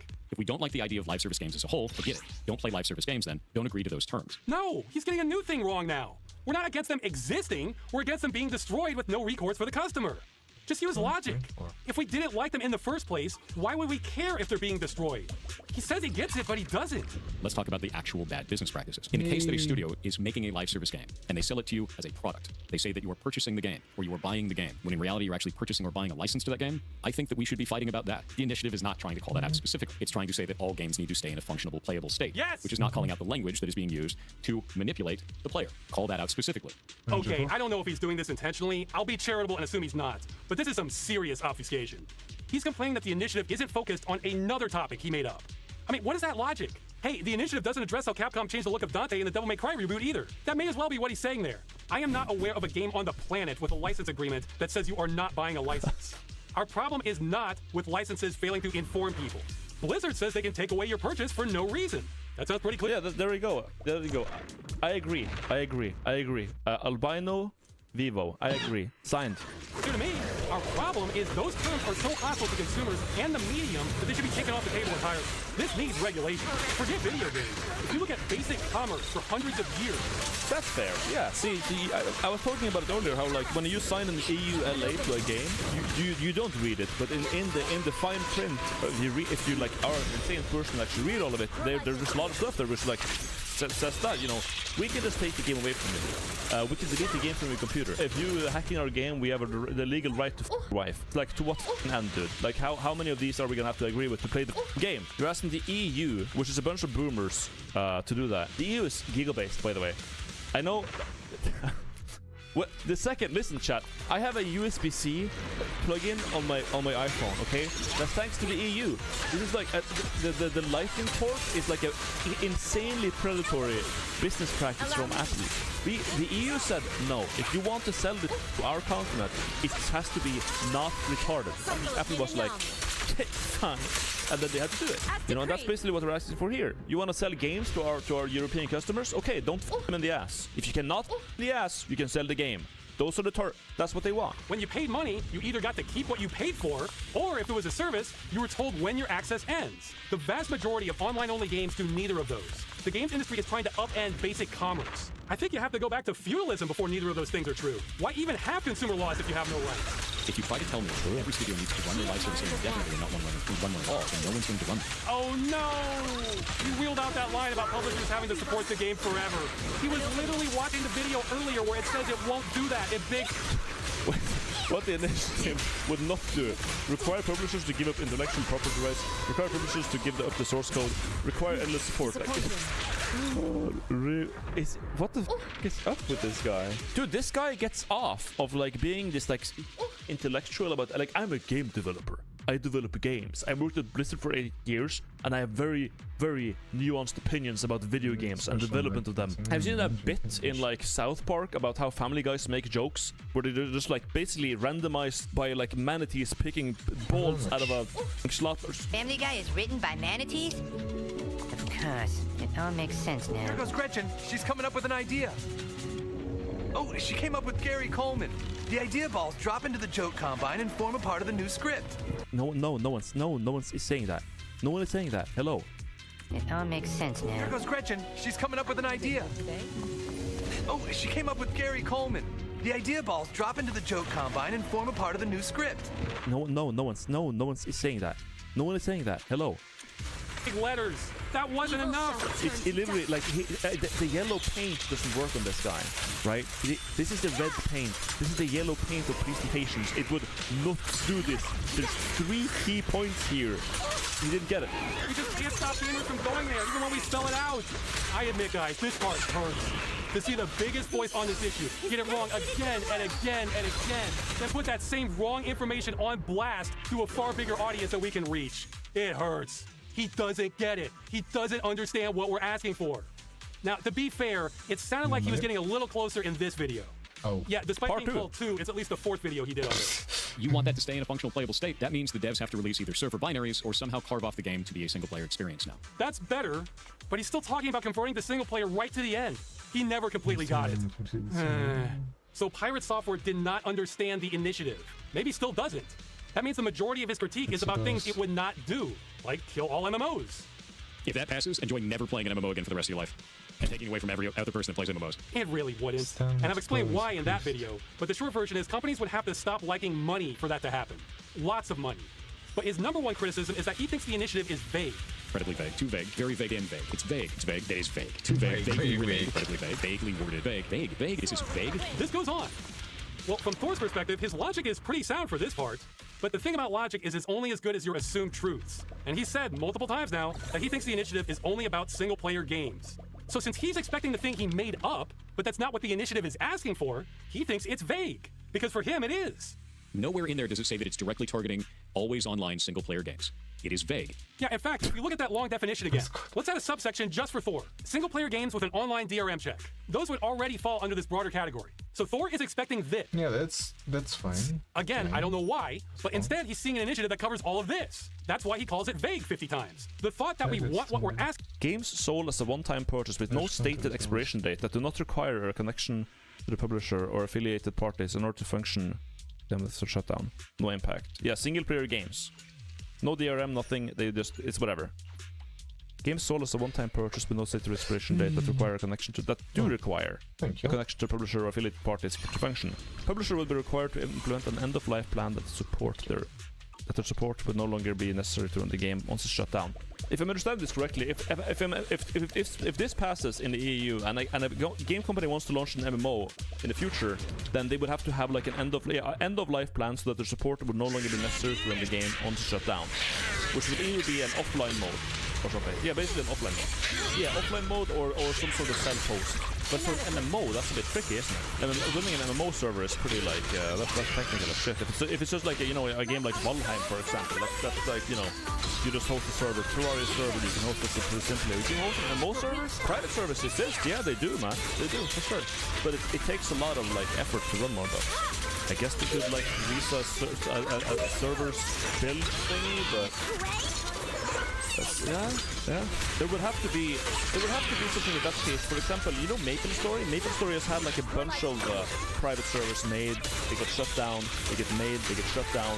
Someone reverse engineered the entire game and made their own exe to launch the to play the game and use their assets and made a bunch of custom content and stuff. And then they got shut down. But then MapleStory released like MapleStory Worlds, which is like a way to host custom servers in a kind of scuffed fashion right now. It's a bit early, but essentially it lets server hosters earn from those servers a certain amount, and then Nexon takes also some money. So they're like leasing out their game for people to host servers, and then the owners of the servers make money from it, and then Nexon also takes some money of it. So a solution like that's like I think is a good starting point for stuff like this, right? Where they this is I think Nexon in that case is entitled to I would say most of the money from a private server like that, because it's literally their game. They made the game. But if you and they don't want to host the game anymore. But if you want to host it privately, you can do it and you can make money off of it. But they will take I would say a majority of the money. That would be I think that would be a good solution to this. But it's something we're starting to see. But that's a way I can see this be like viable for businesses, right? Because they don't necessarily want to give up their server hosting software and just let someone else run the game and make money off of it when there's their game. So, they take a cut. RuneScape dabbled with the idea too and shut it down. Yeah, but the thing is that RuneScape is still running. RuneScape is still like there's still MapleStory is too, but they've realized that MapleStory they have patched the game. So much that no one wants to play it anymore. Like MapleStory is unrecognizable right now to what it used to be, and like it's just shit. So people are usually hosting like previous versions of the game with custom content, and that's peak, super good. But yeah, like they don't get it. Asking for, and not the thing he made up, seems to have never entered his head. The initiative is trying to stop the destruction of games. That's the whole point. It covers the types of games most in need of saving. If we only covered this tiny subsection, that would save maybe 1% or less of games that get destroyed. This would do almost nothing. I'm not saying there isn't one, but I literally can't think of a game that meets this criteria. Every game I know of with single-player content that's been destroyed has been designed to run server-side, not locally. Older ones like that tend to have the DRM cracked, which is not an ideal solution, but that does stop game destruction. And newer ones with the Nuvo or something tend to have it removed by end of life. So I say less than 1%, but this might save 0% of games. I'm not sure. The initiative is actually not that vague. Though to be fair, some people did get hung up on this part. A reasonably playable or functional state. True, that is not 100% specific. There are reasons for that. You know how in law, police can stop a suspect with reasonable suspicion? Or a jury finds someone guilty beyond all reasonable doubt? That's because the number of situations you face are so varied that the law has to inject some common sense somewhere. It's the same with games. A multi-million-dollar MMO is a different animal from a budget arena shooter. It won't work making highly specific laws. That's one half of it. The other half of it is this sentence is an olive branch to publishers. I've heard complaints this isn't specific enough. Okay, but you know what the alternative to this would be? Here, I'll show you. The game must be fully functional and contain 100% of all features as advertised. So as a publisher, which requirement would you rather meet? More importantly, this sentence shows the EU Commission that we're acting in good faith and trying to find a balance. I think some of the people asking for this to be more specific may not realize what they're asking for. I know some won't believe this, but a hell of a lot of thought went into the wording of the initiative. I think it's almost perfect. See, the initiative isn't even a proposed bill, it's a negotiation. Our side says we want games to be functional when publishers end support, so they need end-of-life plans. The industry's position is going to be against whatever we write, and claim they need no regulation whatsoever. Then the EU Commission gets to decide who is more in the right here. The Citizens Initiative is the opening offer in these negotiations. Trust me, the industry worth hundreds of billions of dollars will make its position known to the EU. We don't have to make their case for them. So for this negotiation, simple is good. That's why we're straight and to the point for what we want. Then the industry will argue against that. Then the EU Commission might look for compromises. You don't start a negotiation with a bunch of compromises because then it'll get so watered down you won't save anything. Oh, and that long definition list are actually logical extensions of the simpler language used in the initiative. It's actually kind of slick. Plus, there's a character limit on these things. The EU Commission doesn't want you trying to cover 50 edge cases at this phase. All right, so Pirate Software did not understand the initiative. But point two, he also did not make it easy for the truth to get out. I had never heard of him prior to all this, but during the campaign, I had dozens of people contacting me, telling me how wise and reasonable he is, how he's really pro-consumer and represents developers, and I should really talk to him. Great, let's do it. So this was my first encounter of him. Oh shit, no, this is actually really dumb. It's used car salesman garbage. This is shit. It's shit. Not only do I not want to back this, I'm going to actively tell people not to. That is awful. That is a horrible goddamn direction. That's awful, dude. No, eat my entire ass. The level of stupid that I just had to receive was like sitting on Twitter for 12 hours. This shit sucks. That's a really stupid ass move. That's an incredibly stupid ass move. I think this is ass. This is complete garbage. All of this can eat shit then. I dropped the mask entirely. I have no qualms about that. They can eat my entire ass. The whole thing. That sounds stupid as shit. Oh, yeah. I can see why people like him. It's like listening to Mr. Rogers. As you can imagine, we've been less than thrilled that Thor here has become the dominant voice of the campaign. Especially when he It would be nice to like see exactly what he said that to, but whatever. Doesn't understand it. Though I did find the used car salesman part amusing, since if people could read my mind, they would understand how much I dread anything resembling sales or marketing, or just trying to push things on people who aren't interested in them. I'm not exaggerating when I said I've hated having to run this campaign. This is the most uneducated take I have ever seen in games. Now, as for that one, I do have a bachelor's in criminal justice, which might explain why I'm coming at this from very different angles than he is. You know, focusing on people having rights and checking what consumer law actually says, rather than what's most convenient for publishers. Though I think I know where that comment is coming from because I've gotten it before. Here's what I think is happening.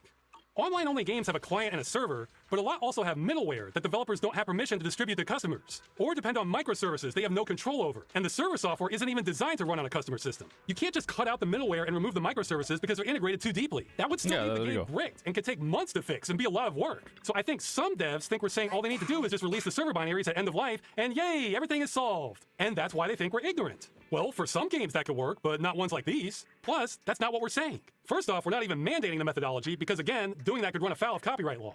Second, this whole diagram is looking at a game that exists right now and was never designed to have an end-of-life plan. Those might not be salvageable. So what we're saying is let's make a game in the future. No code has been written yet. It's still just a design document. Okay, so we have the client portion as usual. Then we have the server logic. Now we'll bring in our usual middleware and microservice vendors. Nope. Stop. Now, the EU says we can't just brick customer purchases like we've been doing if we want to sell our games there. So that means we can't keep making all these same deals the way we have been. Now we need to renegotiate with the vendors to allow for an end-of-life build with their software, or redesign things to make the microservices easier to sever at end of life. And vendors probably will renegotiate. Otherwise, they'll start losing sales to everyone who wants to sell games in the EU. But say a vendor refuses anyway. Then we need to go with vendor B, who will offer EU-compliant solutions because they will be happy to take money away from their competitor, vendor A. Or maybe we need to abandon one of the microservices altogether and come up with an in-house alternative that is compatible with an end-of-life plan. And if the server can't run on consumer hardware, well, maybe now we code it in a way that's more versatile and can be compiled to run a stripped-down version with less features for the customer machine at end of life. Or hey, if that's not doable, then we scrap that, but still give customers some form of server software at end of life because now we've planned for this, and inform them it requires specialized hardware, and they're on their own for getting it working. And these are all just suggestions. The publisher would get to decide how they want to comply. Thor is not alone in developers trashing what I just said. I don't know why, but some of the nastiest insults I've received on the entire campaign have been when I try to explain this is what we're asking for. This part in particular triggers some people to no end. That video made me actually mad. Like real mad. Not like fake memes mad, like actually mad. Like, I'm actually mad. Upsetting people is not our goal, by the way. We actually want this transition to be as easy as possible for publishers and developers. However, we are stubbornly against proposals that won't stop commercial games being destroyed, because that's the whole point.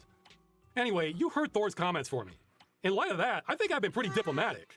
I am just trying to get this initiative passed. If that means I have to get insulted all along the way, okay. So with that in mind, I reached out to him, not expecting to change his mind, but to at least clarify things since he got so much wrong. If you're gonna hate us, at least hate us for what we're actually doing, not for things that are made up about us. I got a message from Ross. There were many other misunderstandings in your video. It's clear that you hate the initiative, and I doubt I would change that. That is correct. I would encourage you to at least hate it for what it accurate is. I do. He says that so confidently. Oh yeah, you knocked it out of the park. You understood everything. In other words, the customer is told explicitly that their access ends at the time of payment. Most live service games do not do this, which could run afoul of EU law. Most is patently incorrect. Patently incorrect?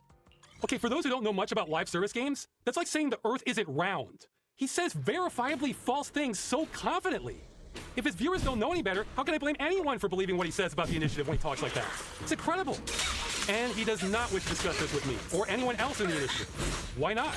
Would you consider reaching out and talking to Ross about it? No. And the reason why is because I found his entire statement over the YouTube incredibly disingenuous. Yes, this issue which has bothered me since I was a teenager and I've spent 10 years on trying to push back against is me being disingenuous. Where is this coming from? Well, it comes from a slide I had in my promotional video, the half-joke slide. He hated this, and I think he may have a rather privileged view of politics. You want to put together legislation because it's the right thing to do. We did! Not because you can convince legal representatives to do it no matter what. It's both. These are not mutually exclusive things. The idea that we're going to go through this because it's an easy win, but not the right win? No, dude. Oh, God. So he misunderstood the initiative and misunderstood our intentions. And in his words, this is why he refuses to have a dialogue with the movement. So now I have to address it. Let's keep it basic. He calls me disingenuous, implying I don't believe what I'm pushing for, that this is some sort of con. That's uncharitable to the point of being silly. Besides video evidence going back 10 years, this is not a hard concept to grasp.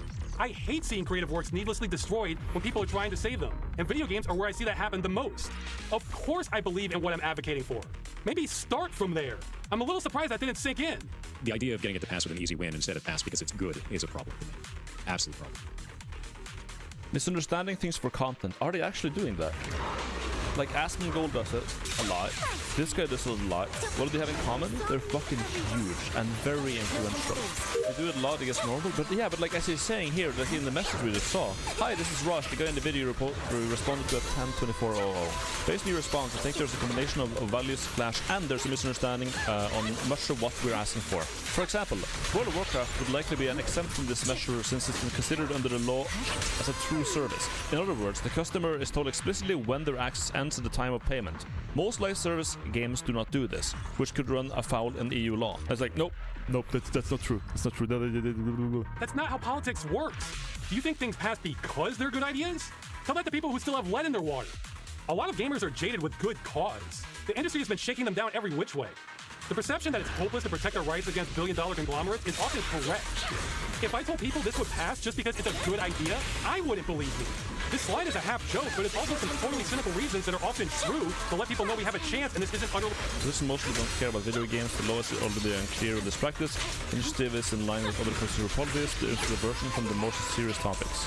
Hopeless. You think I or most people in the movement give a damn why politicians might pass something good?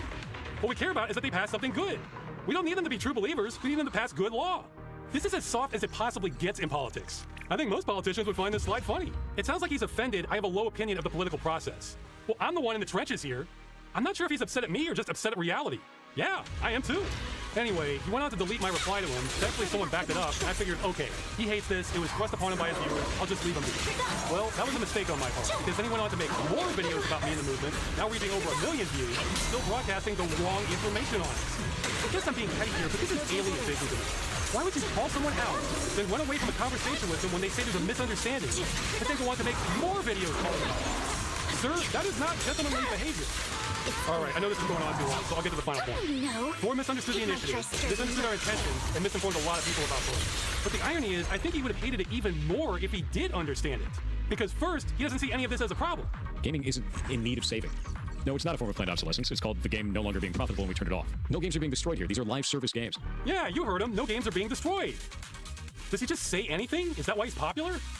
More to the point, and what I wish he included in his main video, is he supports games being destroyed. A very strange demand. Literally just saying. Where live service games should live forever. Whether in the hands of the developer or otherwise. And I can't get behind that shit. I think live service games getting sunsetted is fine. I've always thought that. And that's okay. There's nothing wrong with that. There's nothing wrong with that at all. I have no problems with the end of a video game. See, I wish he started his big YouTube video with that message instead of deleting it. Instead, he presented himself as pro-preservation. So you bought a game, you bought the video game, and then like 5 years later it's gone. What can you imagine? Like you bought Elden Ring, and then what like 5 years later they just delete it. You can't use it anymore. No, this doesn't work. Nope, it was connected to online or something, or multiplayer or whatever. Now you can't use it. It's not existing. Extreme example. They're not really accurate, but you know what I mean. Like and not wanting the medium to die out. It's incredibly important to me that we keep making games and that the next generation has the tools to do so their medium doesn't die out. And it never will. And that's the whole intention of all of this. So he doesn't want games to die out, except he's fine with that. I think there's some cognitive dissonance going on there. And he's... But obviously what like Pirates of the is being serious, like what I thought in the beginning, like my gut reaction was like, well, you shouldn't really make it more... You shouldn't make it harder for people to make games, right? You shouldn't put restrictions on making games. Like if you're gonna make a game and sell it, it has to be this, right? Like that's where it's coming from, I'm guessing. Where like, yeah, you should let people make games. It's art and you should just let people do it, blah, blah, blah. But it's like, that's not the point. The point is that like people in the... I mean, not just in the EU, but like all over the place are like, you know, the game you bought, it dies. You don't see it anymore. He's like, against killing single-player games that only have a DRM check, okay? But then says people who buy single-player games with more than a DRM check are stupid, and he doesn't play those. I don't buy games that are always online single-player games. I refuse to play those because it's stupid. That's some tough talk coming from a fan of Diablo 4. It's actually really freaking good. The game's fantastic. Itemization is great. Systems design is great. Storyline has been fantastic. The characters are good. Voice acting is great. So is he saying he wouldn't have played Diablo 4's single-player campaign if it didn't have forced multiplayer also, even though he's praising it and appears to be playing solo? Or is he saying that people that just wanted to play Diablo 4 single-player are stupid? I admit, I got lost on his stance here. What's more clear to me is we're not on the same side. Here's a list of some popular games that are all at risk of being destroyed at some time in the future. The Stop Killing Games movement sees any of these being destroyed as a problem, and they're exactly the kinds of games that would start being protected if the initiative passed. Now, a lot of these do have single-player campaigns, but I believe they all require more than a simple DRM check.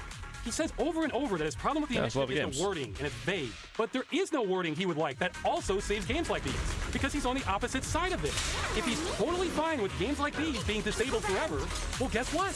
That's the position of the industry causing this entire problem in the first place. And that's the final point. Thor says he disagrees with how we're going about trying to end it. Yeah, I mean, I don't like... most of those games I don't really care for either. Although, Path of Exile, Destiny, Diablo... Yeah, I mean, there are a bunch of like... Diablo... Any of these being destroyed is a problem. And they're exactly the kinds of games that would start being protected if the initiative happens. It's not... Listen, man, it's not my type of game. But I mean, if you do... These are all games you buy as a one-time purchase. Like, you buy the game. You buy Fallout 76, you buy Warframe, you buy Diablo Immortal. Like, you pay for the game to get in. If the game is free to begin with, who cares? You don't pay for it. But if you pay to get into the game, you buy the game free. Warframe is free. Is Warframe free? If you looked at the clauses earlier, Warframe has microtransactions, doesn't it? If you do spend money on the game on some account, so at that point, well, where does your money go? They can just decide to delete it. That was also in like the blue page with all of the clauses and whatever, like here. Microtransactions for games sold as a one-time purchase with no stated expiration date. The publisher would be required to implement the end-of-life plan when support ends so that the customer's microtransaction would not be permanently disabled. This would necessitate having the game it was sold for in a functioning state, even if the customer might not be entitled to the game directly. So it's there. Like these being disabled forever, well, guess what? That's the position of the industry causing this entire problem in the first place. And that's the final point. Thor says he disagrees with how we're going about trying to end game disruption, but he also disagrees with the goal. But the exception was like completely offline games that doesn't require a connection to anything, and like free games that are actually completely free and doesn't have microtransactions, right? No, wait, I want to be fair. He's only against 99% of it, minus that tiny provision he made. So once you understand that, then of course it makes sense that he's against the Stop Killing Games movement. Because we're trying to stop killing games. Now, if you're in Thor's camp and think killing all these games is fine and are as things should be, okay, then it's just a values clash. And yeah, you'll hate the initiative too. I'm not trying to tell you otherwise. But if you think you might have been misled about what the initiative is, hey, maybe look at it again. Tell others about it. Help undo some of the damage. There is still time. It closes July 31st. Thor lying about what the campaign is about, remember, second definition, has caused more damage to it than anything else I'm aware of. Now, I've heard some people say, no, it caused a Streisand effect and led to more coverage. Well, if you look at the signature rate, it suggests the opposite. I've also been told a big streamer, like in that group I mentioned earlier, you know, the kind that are so big they could end this, avoided talking about Stop Killing Games because of Thor's take on it. Remember, at the time he did this, Pirate Software was a well-respected developer looked up to by the internet community for having good takes on gaming. And I was, and still am, the weirdo with no credentials other than not wanting games destroyed. So with Thor being seen as the smartest guy in the room and firmly against the initiative, I think that led some internet figures to not want to touch for having good takes on. Well, if you look at the signature rate, it suggests the opposite. I've also been told a big streamer, like in that group I mentioned earlier, you know, but the kind that are so big they could end this, avoided talking about Stop Killing Games because of Thor's take on it. Remember, at the time he did this, Pirate Software was a well-respected developer looked up to by the internet community for having good takes on gaming. And I was, and still am, the weirdo with no credentials other than not wanting games destroyed. So with Thor being seen as the smartest guy in the room and firmly against the initiative, I think that led some internet figures to not want to touch this, lest they be seen like a fool in the eyes of Thor. Now, as I understand it, that risk may have lowered since then, but it doesn't really matter if nobody else talks about it, because he was there to kill the momentum when we needed it the most, and we never got it back. Okay, that's it on him. I did not enjoy having to do that segment, but I've had to do a lot of things to just keep it. Believe it or not, my goal was not to tarnish Thor's reputation. That's incidental. I don't keeping Hale as a national hero, whatever. The goal was to put the damage within the campaign to try and fix it. Well-respected developer. Yeah, at some point he was like in when it started popping up on YouTube Shorts and you know for a point in time. But then he had the first disaster with Outer Wilds. He's got a thing with Animal Well. He did a bunch of. He had like his little scandal. Or the WoW raid that set it all off. Right when he wrote out. That's when it all fell apart. And now, that crash out just sent it all downhill. And now that's actually the fact that happened is kind of good because then there's actually hope for this campaign. Because people are like, oh, that guy, the guy who lies about being good at video games and being very clever about, you know, or at least I would also say it's the second definition. Whenever he like lies, it's always the second definition of like misleading, where it's like being when he played the Animal Well in the video, he would present it as like he is solving it, but then whenever someone criticizes that, you can see like, well, I had chat him all the time. But and again, in the video is just like, oh, I can't believe I did that. You guys thought I was crazy. You know, that whole thing. So it's just misrepresentation. I can't say I'm surprised, really. I can't say I'm surprised that they did this, but hopefully they can. I mean, this one got 267k views one day ago. That's good. That's good. It is possible to disagree with someone without being rude. Pirate Software, beyond all its critique, was rude. That's so true, Josh. Pirate Software and its massive ego being the most unlikable person on the gaming side of the internet is impressive. I hope it passes. I like when the EU does based things, so why not?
На 3 YouTube-каналах в прямом эфире. На канале Екатерины Шульман. Здравствуйте, Екатерина Михайловна. Добрый вечер. На канале Бильд на русском, на канале Живой Гвоздь. Естественно, мы идем в прямом эфире в аудиопотоке, который транслируется через приложение Эхо и через сайт Эхо. Ну и, конечно, в подкастах потом нас тоже можно слушать. Кстати, о подкастах. Екатерина Михайловна, послушал ваш подкаст «Закладка» в этот раз, и, честно сказать, он невероятно крутой. Я правда, я получил огромное удовольствие. Спасибо вам большое. Такая тема. Спасибо Галине Леонидовне. Спасибо Эху за организацию этого самого подкаста. Мало времени было, не хватило, королевству маловато, развернуться негде, поэтому мы с Галиной Леонидовной несколько, так сказать, перебивали друг друга, потому что очень много чего можно сказать. Очень захватывающий выпуск. Поздравляю вас. Это прямо мощно. Творческий успех. Ну, а я должен вас вознаградить книгой. Но нет, на самом деле я и так бы подарил книгу. Только в этот раз не столько вам, сколько, наверное, вашим детям. Хотя вдруг и вы злоупотребляете, так сказать, детективным жанром. Это «Зверский детектив» Анны Старобинец. Сразу 4 книжки в одной. И это амнибус, как это называется, книга, из нескольких, если я правильно понимаю, книг. частей. Да. Все мои дети, многочисленные, должны сказать, читают Анну Старобинец. Не все прочитали. Старшие из моих многочисленных детей прочитали больше, младшие, соответственно, меньше. Но могу сказать, что первую часть, которая «Логово волка», прочитали все 3. А это в наше тяжелое время, когда дети не так, чтобы прямо читают бумажную книжку, большое достижение. Так что спасибо, это позволит нам продолжить эти чтения. Ну, на сайте Эхо книги, простите, да, как раз есть отдельная полка, там есть детская литература и взрослая, в смысле детская и подростковая, и взрослая отдельно, но вот детской и подростковой набирайте сразу, что называется, побольше, и тогда а какая там доставка вам ничего не будет о боге стоить, манго там есть? Извините. Сейчас. Вот это я не скажу, я так внимательно не изучал. Я ее вскрыл в этот раз, потому что вы не любите. Правильно, я не люблю вот эту вот штуку, ее Давайте, пока вы смотрите книжку, зрители на вашем канале посмотрят рекламу, а мы еще 20 секунд мы еще поизучаем. посмотрим книжку. Чуть-чуть. Эта интеграция могла бы длиться 60 секунд, но Слот выкупил VPN-сервис Hide My Name, чтобы поскорее вернуть вас к интересному контенту. Никаких акций, скидок и длинных презентаций, только борьба против цензуры в интернете с 2006 года. Возвращаемся к Екатерине Шульман. Ну, а мы продолжаем. И сейчас первая рубрика. Не новости, но события. С какого события вы начнете? Был вторник, начну издалека. Апрельский вторник 24 года, и мы с вами проводили программу «Статус» из какого-то города. Сейчас уже не припомню с какого, но где-то, помню, сидели на сцене. Когда пришло сообщение о задержании и последующем аресте заместителя министра обороны Тимура Иванова. Так шумно и громко началось большое дело Минобороны, которое не заканчивается. Есть у революции начало, нет у революции конца. С репрессиями приблизительно та же история. Но сегодня тоже вторник, и Тимуру Иванову вынесен приговор.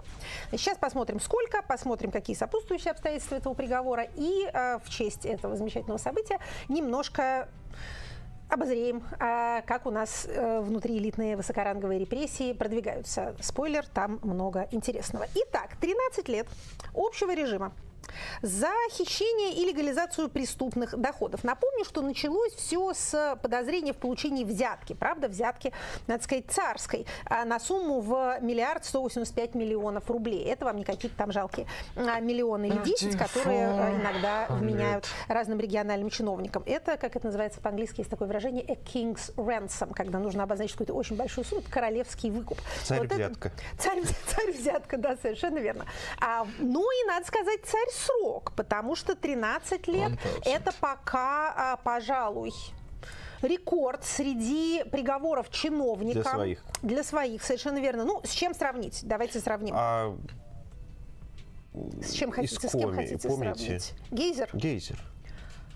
У него тоже был, но большой у него большой. был. Значит, смотрите, у нас есть Абазов, 12 лет, правда, строгого режима. У Тимура Иванова режим общий. Но Абазов был задержан и сидел чрезвычайно долго в СИЗО, уже не будучи министром. Практически с рабочего места тоже увезен был под арест министр экономического развития Алексей Улюкаев. Тому дали 8 лет, он по УДО уже благополучно вышел. Правда, надо сказать, что вот срок, который вынесен замминистра, бывшему замминистра Иванову, он вынесен уже в новых исторических условиях, а в этих исторических условиях сроки принято, как это называется, накидывать.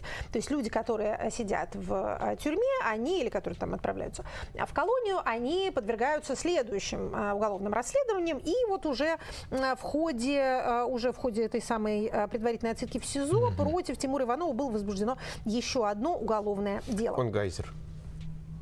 Да. И сколько? Да. Сколько ему? Сейчас скажу. Пока вы ищете сколько, мы с вами перечислим, что кроме лишения свободы 11 лет. еще 11 Чуть-чуть лет. Да, все-таки поменьше. Я помню, что там... Но строгого. Строгого. Тут все-таки общего, но 13. Что лучше? По 5 или по 3, или большие, так сказать, строгого, но сегодня. Итак, кроме приговора у нас еще, кроме лишения свободы, у нас еще имеются изъятия. Изъятия следующие. Значит, квартира на Поварской улице, жилой дом в Красногорске, 345 квадратных метров. Наличные. По месту жительства по одному 56 миллионов рублей, в другом месте 2,5 миллиона рублей, 13,5 тысяч долларов, 4,7 тысяч евро, мелочи какие-то. В служебном кабинете 5 миллионов рублей, средства с банковского счета 2,5 миллиона рублей. Итого 190,5 миллиона рублей. Это, еще раз повторю, изъятие, потому что обвиняется он, соответственно, в хищении и легализации преступных доходов. Вот там, собственно, эти преступные доходы у нас и изымаются. Еще раз повторю, этот арест, это задержание положило начало большой чистки в Минобороны. Мы видели с вами, как 8 из 9 заместителей министра обороны таким образом попали в той или иной форме под уголовное преследование. И далее круги пошли расходиться дальше, и затрагивают они сейчас начальников разных подразделений Министерства обороны, региональных управлений, а также в еще большей степени всяких подрядчиков, субподрядчиков, которые работали с Министерством обороны и выполняли какие-то его заказы. Обратим внимание еще на одно обстоятельство, за которым мы следим с самого начала этого дела.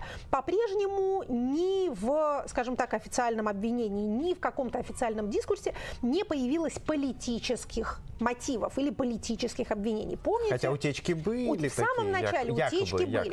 Что на самом-то деле, да, на самом-то деле там, значит, там шпионаж, госизмена, диверсия, что такое нехорошее. Мы тогда с вами, можно сказать, вцепились в эту полезную деталь, сказав, что если это продолжится, если эта линия станет публичной, если она появится где-то на суде или кто-то из, например, госпропагандистов скажет, ну да, взятка-то взяткой, но вообще-то он врагу помогал, то это будет для нас знаменовать переход внутриэлитных репрессий на некоторый новый идеологизированный уровень, а на этом идеологизированном уровне можно еще, так сказать, гулять по буфету обширнее. Этого пока не произошло. Но аресты и задержания у нас не прекращаются. Вот, например, значит, помните, директора парка «Патриот» тоже некоторое время назад задержали. И вместе с ним замначальника Главного управления инновационного развития Минобороны, тоже одного, так сказать, генерал-майора. Вот это расследование тоже завершено. Значит, там у нас 30 миллионов бюджетных средств хищения. Они, надо сказать, все вину признали и заключили досудебное соглашение. То есть это будет так называемый особый порядок, по которому больше 80% уголовных дел на Руси Великой вообще расследуется. Это, соответственно, признание вины и сотрудничество со следствием. Следственные считают, что таким образом они снижают себе срок. Но срок зависит исключительно от доброй воли.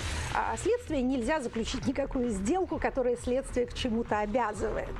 Но что совершенно точно процессуально после этого происходит, вы не можете подавать апелляцию, и также это затрудняет для вас выход на УДО. Те из наших слушателей, которые, да, могут размышлять о чем-то подобном, пожалуйста, примите к сведению эту полезную практическую информацию. Ну, какое же героическое волшебное шоу. Все это время ни слова, ни полслова. Он стонал, но держал. Восхитимся его поведением. Итак, значит, тут мы тоже можем с вами ждать приговора, потому что некоторые подчиненные этого директора парка «Патриот» уже в марте 2025 года получили по 9 лет колонии строгого режима и, между прочим, штрафы каждый по 27 миллионов рублей. Вот такие нынче суммы штрафов. Это главный бухгалтер и начальник отдела закупок. Ну, то есть это тоже традиционный довольно порядок. Подчиненных берут, они дают показания на начальника, соответственно, садятся сами, и после этого садится уже и начальник. Ну, вот эти вот двое, соответственно, начальник самого парка и инновационного управления Минобороны, они, соответственно, еще раз повторю, сотрудничают. В общем, что называется, посмотрим, что из всего этого выйдет. Но там есть еще один этаж в этом деле, потому что есть начальник выше. Это другой заместитель министра обороны, генерал Павел Попов. Не путать с Иваном Поповым, который другой генерал, который тоже посидел в СИЗО и, кажется, отправился воевать обратно. Уже, кажется, не пустили его. Не пустили воевать. Там какая-то сложная была история. Вот пускали, то не пускали. Но в любом случае это не наш персонаж. Наш это заместитель министра обороны. Значит, он в свою очередь не признает свою вину. Значит, говорит, что он там какие-то бревенчатые домики строил исключительно в служебных целях. Сидит 9 месяцев в изоляторе, был в больницах несколько раз, был в реанимации. В общем, там все еще достаточно драматично. Ну, в общем, что называется, погляди. Далее, в самом начале дела тоже относится к кругу, так сказать, большого Минобороны, а именно предприятий военно-промышленного комплекса. Это арест директора предприятия ВСМПО «Ависма». Значит, что это такое «Ависма»? Это производитель титана. Крупнейший в мире, пишут нам, производитель титана. В свою очередь, это предприятие – это часть Ростеха. Если помните, были планы, как Ростех к 30-му году построит 500 самолетов с какими-то титановыми, не знаю чем, заплатками. И эти самолеты налетают нам много всего интересного. Значит, ну, нас с вами не интересуют технические подробности, в этом мы не разбираемся, но просто обратите внимание, что в империи Чемисова задерживают очень высокопоставленного, я бы сказала, человека. Он, правда, до 2020 года включительно был директором этой самой корпорации, но, видите, даже то, что он ушел со своей должности до начала войны, оно никак не повлияло на его горестную судьбу. Обвиняют его в мошенничестве в особо крупном размере. Это 159.4 статья Уголовного кодекса, чрезвычайно популярная у правоохранительных органов, поистине народная. Спустимся теперь на региональный уровень. Мы некоторое время его не посещали, а там работа адова будет сделана и делается уже. Работа адова продолжает там делаться. Значит, вице-губернаторы, одни из любимых наших персонажей, хуже их только мэры. У нас была отдельная подборка несчастья вице-губернатора. Вот еще один. Заместитель главы Белгородской области по имущественным и земельным отношениям. Статья 159, сейчас 4, все как полагается. Мошенничество в особо крупном размере в составе группы лиц. Строительство защитных сооружений на границе Украины и Белгородской области. Если вы думаете, только в Курской области были сооружения, которых нету, которые строили, а деньги украли, то нет, в Белгородской такая же примерно история. Сумма ущерба, по мнению следствия, 500 миллионов рублей. Тут еще какая интересная деталь. Значит, вот смотрите. Этот самый зам, зовут его Рустем Зайнуллин. Он в 24 году записался в неоднократно упоминаемый нами батальон Барс-Белгород. Помните эти барсы, да? Это вот такие специальные региональные подразделения для чиновников, куда можно отъехать на некоторое время и тем самым стать участником СВО и пополнить собой статистику героев СВО новой элиты. Значит, как полагается... Да, барский, совершенно верно. А там он пробыл 1,5 месяца, тоже, в общем, срок понятный. Это такой, знаете, отдых на свежем воздухе. Хотя не знаю, где он его на самом деле проводит, на свежем воздухе или не на свежем. Но вот он оттуда вернулся и продолжил свою службу на благо Белгородской области. Родина вознаградила его арестом теперь уже на 2 месяца. То есть такого рода, так сказать, отмывание репутации, как мы видим, задним числом не помогает. Но всегда есть, как вы понимаете, всегда есть выход. В той же Белгородской области некоторое время назад был арестован директор водоканала. Его обвинили в взятках на 27 миллионов рублей. Так что вы забываете еще. Это был штраф Спарта Патриот, тоже 27 миллионов рублей. Какая-то, видимо, заколдованное какое-то число. Значит, он, знаете, что сделал? Он взял и записался на СВО. И, соответственно, из-под следствия он ушел. От бабки ушел и от девушки ушел. Дело приостановлено по уважительной причине в связи с убытием в зону проведения СВО. Значит, как вы понимаете, этим способом может воспользоваться любой гражданин Российской Федерации, даже не гражданин Российской Федерации, даже лицо без гражданства, вне зависимости от той стадии, на которой его дело находится. Только ли его задержали, или он уже отбывает свое наказание. Значит, может быть, вот этот вот вице-губернатор точно так же поступит. Значит, начав говорить о водоканалах. Нельзя просто взять и не знать, говорить о водоканале. Водоканале дело. Да, вы знаете, это, оказывается, тоже опасная должность, директор водоканала. Вот, например, в Ростове. В Ростове еще не все люди кончились, которых можно задержать. Задержали директора ростовского водоканала. Но знаете, какая интересная деталь? Интересная деталь состоит в том, что тут дело разглашения гостайны. Не 159-я, не какая-то ее часть, а разглашение гостайны. Какая в водопроводе тайна? Ну, знаете, сразу вспоминаются дела 1937 года, которые я даже вам показывал, как раз про Оренбургский водоканал, помните? Там что-то хотели отравить? Якобы они должны были от японской разведки получить бактериологическое оружие. Да, какие-то биоматериалы. Ну, в общем, как бы то ни было. Ну, а, кстати, интересно, это водоканалы частные или государственные? Потому что вообще в большинстве городов сейчас они уже частные. И там могут быть... Государственные. Ну, да. Не знаю, как это именно в Ростове, но знаю, что ростовские задержания носят повальный характер. Вот, пожалуйста, по хозяйственной части тоже пошли. Ну, это политическое, в смысле. Вот это интересно, понимаете? 159-я статья, на кого не удивишь в наше время 159-й статьей, да, она повсюду. А вот разглашение гостайны – это нечто более любопытное. Значит, далее. Дагестан. Госсекретарь республики Магомедов задержан, одновременно снят со своей должности. Задержание вот прямо 25 июня было только что. Там иск Генпрокуратуры, иск связан с обращением в доход государства нефтеперерабатывающего завода и иных объектов недвижимого имущества. То есть тут у нас еще и тоже изъятие имущества. Далее, Кабардино-Балкария.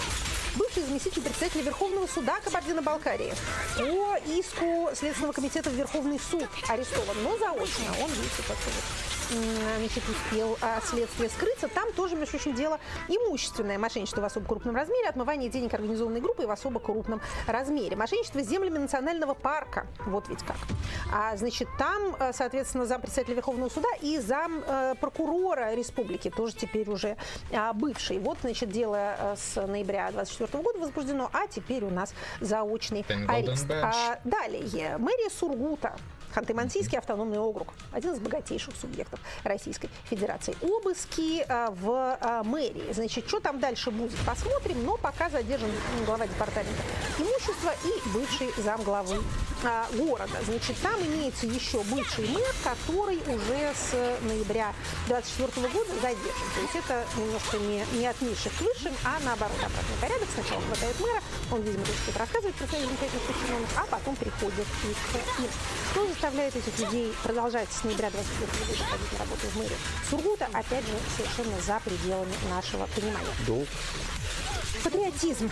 Не иначе. Значит, есть у нас еще, очень кратко пройдемся, подборочка по так называемым новым территориям. Они же воображаемые субъекты Российской Федерации. Субъекты воображаемые, а задержание аресты настоящие. Тут можно даже сказать, что вот длина этого списка задержанных арестованных с новых, так сказать, территорий говорит о некоторой стабилизации, что ли, обстановки там. Потому что до того там никто никого не задерживал, там просто людей стреляли и все. Или они пропадали, и никто про них особенно ничего не слышал. А тут вот, пожалуйста, вот, скажем, министр транспорта Херсонской области. Херсонской области нету, а министр транспорта есть. Есть даже у него заместитель. Задержаны в... Даже ему вменяют. Крупная взятка, представьте себе.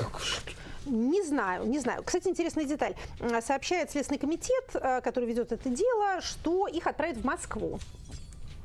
Может, оно и безопаснее там будет, чем в Херсонской области, если они там на самом деле находились. Еще раз напомню, это все люди, естественно, назначенные Москвой. Это не какие-то там недобитые остатки украинских кадров. Это московские назначенцы. Значит, город Северодонецк, например, глава администрации тоже задержан. Тут немножко веселее. Бандитизм. 11 убийств, 6 фактов похищения людей, 4 разбойных нападения, прям Сенька Разин какой-то, 2 вымогательства, хищения имущества предприятия. Вот. Значит, при этом он был назначен Российской Федерацией главой города Северодонецка. 11 убийств – это, как бы тут так богато на самом деле. Бывший зампредседателя правительства, так называемый ДНР, его помощник, какой-то руководитель Республиканского центра торговый дом «Втормет», который тоже подчиняется этому министерству. Они оказались, представьте себе, организованной группировкой и совершали по версии ФСБ и Следственного комитета мародерство во время боевых действий. Вот какие нехорошие люди. Глава Ясиноватского муниципального округа Донецкой республики также задержан по подозрению в получении взятки. В общем, всюду живая жизнь. Для чего мы, дорогие слушатели, вам вот это вот все рассказываем интересное?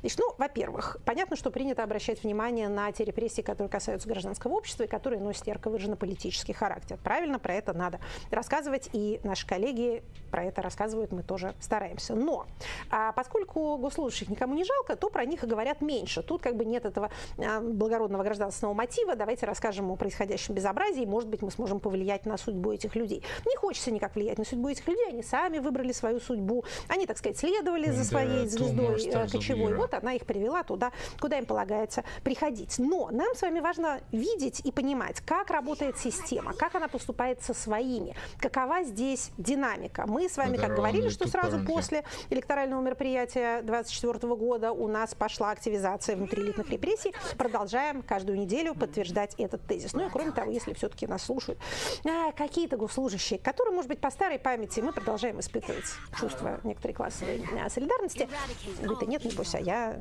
чуть-чуть, немножко, самая малость, то, может быть, они додумаются, что если к вам в ваше ведомство пришли с обыском, если в соседнее ведомство пришли с обыском, если арестовали вашего начальника, то это не открывает перед вами богатые карьерные перспективы и возможность занять его место. А это значит, что еще через несколько месяцев придут и к вам. Постарайтесь, пожалуйста, это понять. Естественно, у всех этих людей их загранпаспорта спрятаны в отделе безопасности в сейфе. Но, слушайте, любой студент, спасающийся от призыва, знает, как покинуть пределы гостеприимной Российской Федерации и каким образом и какими средствами можно какую-то денежку перевести за ее пределы. Вот, а вы, взрослые люди с большим опытом, перестаньте прятать деньги в коробках из-под обуви. Это вам ничем в тяжелую минуту не поможет. Далее, значит, мы с вами говорили о также развитии миграционной политики Российской Федерации, которая состоит в том, чтобы всех впускать и никого не выпускать. Всех пускать, а потом всех разнообразными способами обижать. В прошлый раз... На этой неделе развернулась тема. Совершенно верно, совершенно верно. Тема миграционной политики, дружбы народов и добрососедства на прошедшей неделе и на наступившей неделе приобрела особую, я бы сказала, остроту. Мы не будем сейчас влезать в область международной политики, но даже мне, человеку далекому от международных отношений, может быть, именно в силу этой далекости, трудно понять, как можно поссориться одновременно с Азербайджаном и с Арменией. Всегда считалось, да, что либо с одним, либо с другим. А если ты ругаешься с одними, то автоматически другие становятся твоими друзьями. Опять же, видимо, вот в этих сложных отраслях геополитических высях я чего-то не понимаю. Ну, в общем, буду продолжать не понимать. А мы с вами вернемся к тому, о чем мы говорили на прошлой неделе. Итак, с 30 июня, как вы помните, у нас вступает в действие рекомендованный, точнее говоря, порядок пересечения границы Российской Федерации теми пересекающими, которые приезжают из безвизовых стран. Итак, им рекомендуется как минимум за 72 часа до пересечения границы зарегистрироваться в мобильном приложении RU-ID. Регистрация, кстати, потребует от вас фотосъемки себя и запись образца вашего голоса. Через некоторое время образец этого голоса будет использован в разговоре с вашими близкими, убеждая их перевести деньги со счета в безопасное место. Итак, эта красота вступила в действие, как я сказала, 30 июня. Российское посольство, в частности в Казахстане, говорило, что это эксперимент, что это для упрощения бюрократических формальностей. Использовав слова «наверное». И скорее всего. И может быть. Как это? Highly likely, как это называется, не по-русски. А также было предупреждение, что на первых порах в работе приложения возможны сбои. Сколько будут продолжаться эти первые поры, неизвестно. Значит, что же произошло у нас между 30 и, соответственно, 1 июля? Произошло у нас следующее. На границе Казахстана и России образовались много 10-часовые, то бишь состоящие из многих десятков часов очереди из фур. Как вы понимаете, граница Казахстана и России – это активный торговый путь. Только из фур. Там люди сутками стоят на гражданских машинах. Только дело уже не часовые, а суточные, прямо скажем. Как в общем, еще раз повторю, это страна с безвизовым режимом. По идее, люди должны просто приезжать и все. Эксперимент носит добровольный характер. Были даже комментарии насчет того, что это искусственный ажиотаж. Кто же его создал? Кто этот искусник, который организовал этот ажиотаж? Непонятно. Но, тем не менее, фуры стоят, люди стоят, все страдают, все это совершенно на пустом. Месте никакого, как вы понимаете, ужесточения контроля из этого не следует, а следует просто бессмысленное безобразие. Знаете, я просто отметил, что канал «Новости» очень внимательно за этим следил, и сегодня там была публикация уже о том, что МЧС Казахстана развернул там буквально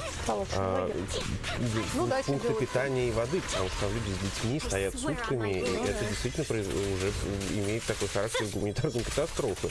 И это абсолютно, рукотворно. Вот ни для чего, буквально ни для чего. Я напомню, больше чтобы... скажу, мы с пограничниками поговорили. Они сами не понимают. Приложение-то это, оно еще не то чтобы совсем существует, скажем так, деликатно, как многие другие технические новшества, которые обещает нам Российская Федерация. Оно вроде есть, а с другой стороны его-то и нету. Опять же, функционирует в экспериментальном порядке. А если, так сказать, гуманистическая составляющая процесса вас недостаточно впечатляет, то с точки зрения государственных интересов Российской Федерации, каковы интересы почему-то никогда не заключаются в людях, понимаете, наш товаропоток с Казахстаном служит могучим средством обхождения санкционного режима. Поэтому Россия, вообще говоря, заинтересована во всем том, что к ней из Казахстана поступает. Но правая рука не ведает, что делает левая, а рук у автократии нашего типа чрезвычайно много, потому что она бюрократизированная. Поэтому получается такой осьминог, или, если хотите, кракен. И одна щупальца, значит, отрывает другое щупальце и сильно мешает функционировать этому замечательному животному. Далее, еще о нововведениях с 1 июля. Значит, вступает в силу новый порядок пользования сим-картами для иностранных граждан. Значит, с 1 июля сим-карты иностранных граждан, которые не подтвердили свою личность, будут блокироваться. Значит, как не остаться без номера? Нужно получить СНИЛС в Российской Федерации, завести подтвержденный аккаунт на госуслугах и далее с паспортом прийти в банк для сдачи биометрии. Биометрия – это фото плюс голос, вот точно так же, как с этим самым с RU-ID, полусуществующий. Это вот тоже такие ужесточения. В общем, все сводится к тому, чтобы каждый, пребывающий на территории Российской Федерации, имел аккаунт на госуслугах, а через этот аккаунт, потом скажем пару слов об этом, он будет полностью доступен для любых, в том числе репрессивных или конфискационных мер, которые захочет ему принять государство. Гуманный аспект. Значит, смотрите. При регистрации на этапе фиксации голоса не обязательно говорить на русском. Система зафиксирует данные на любом языке. Мультикультурализм, diversity. Значит, по поводу русского... Да, абсолютно. Постколониальный совершенно подход. По поводу русского языка. Значит, мы сегодня про законотворческую деятельность не говорим. Говорили в прошлый раз, поговорим завтра. Она от нас никуда не уйдет. Сессия летит к концу, поэтому там большой, так сказать, продукции грехов. Но про один закон, который принят, подписан и опубликован в действии с 1 марта следующего года, мы скажем. Это так называемый закон о защите русского языка. Он на самом деле называется «Внесение изменений в отдельный законодательный акт Российской Федерации об обеспечении использования в публичном пространстве русского языка как государственного языка Российской Федерации». Это депутатская инициатива, группа депутатов во главе с председателем комитета по культуре Еленой Ямпольской. Там другие замечательные люди. Хинштейн, например, выдвинул своим депутатом, Елена Дорофеева, комитет Майданов. Ну, все замечательные. Какой депутат шоу. Окей. В общем, что интересно с этим законом? Всякая патриотическая болтовня под видом законотворчества нам не в норме. Но, может быть, вы слышали в ходе прохождения этого законопроекта, что он запретит вывески на латинице, названия, рекламу и прочее в том же духе. Интересная история с этим законопроектом состоит в том, что с ним произошла обратная ситуация, обратная по сравнению с той, которая часто бывает. Значит, у нас очень часто случается, что вносится и принимается на фазе первого чтения некоторый такой краткий текст, а потом в втором чтении туда напихивают разных поправок, и он раздувается в несколько раз и становится уже о чем-то другом по сравнению с первоначальной версией. Тут произошло наоборот. Тут был большой, красивый текст с многочисленными запретами, а после второго чтения он в 2 раза сократился. Вот если вы посмотрите текст один внесенный и текст принятый, то вы увидите, еще раз повторю, уникальную ситуацию. У нас законы только увеличиваются в объеме, а этот в объеме уменьшился. Значит, даже на официальном сайте Государственной Думы написано скромненько. Значит, вывески, указатели, информационные таблички должны быть написаны на русском языке. Допускается также их дублирование на языках народов России или на иностранных языках. То есть должны быть написаны на русском, ну а можно и на каком-нибудь другом.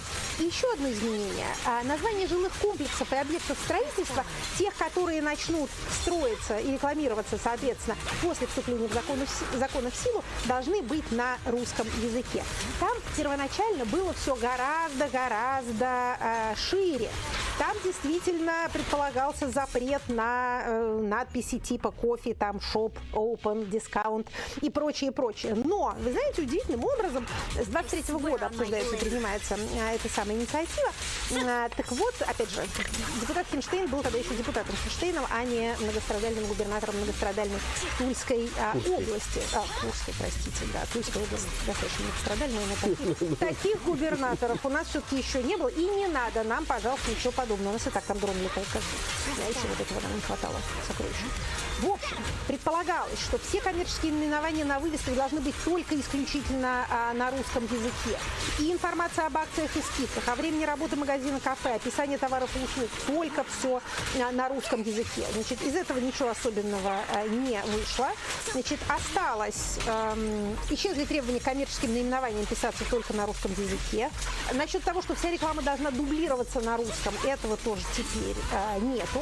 Значит, ну, судя по всему, единственное, что осталось, с 26 года нельзя будет использовать латиницу в названиях новых жилых комплексов.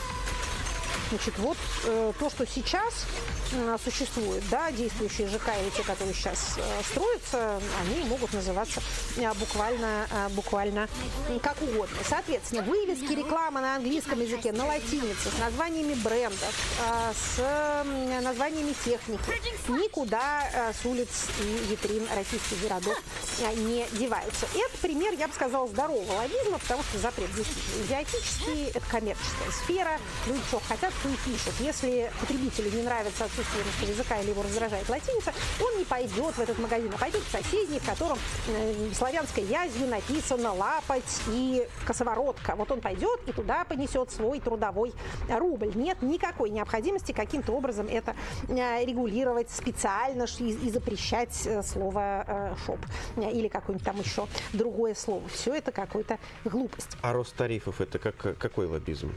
Здоровый? Ну, как вам сказать?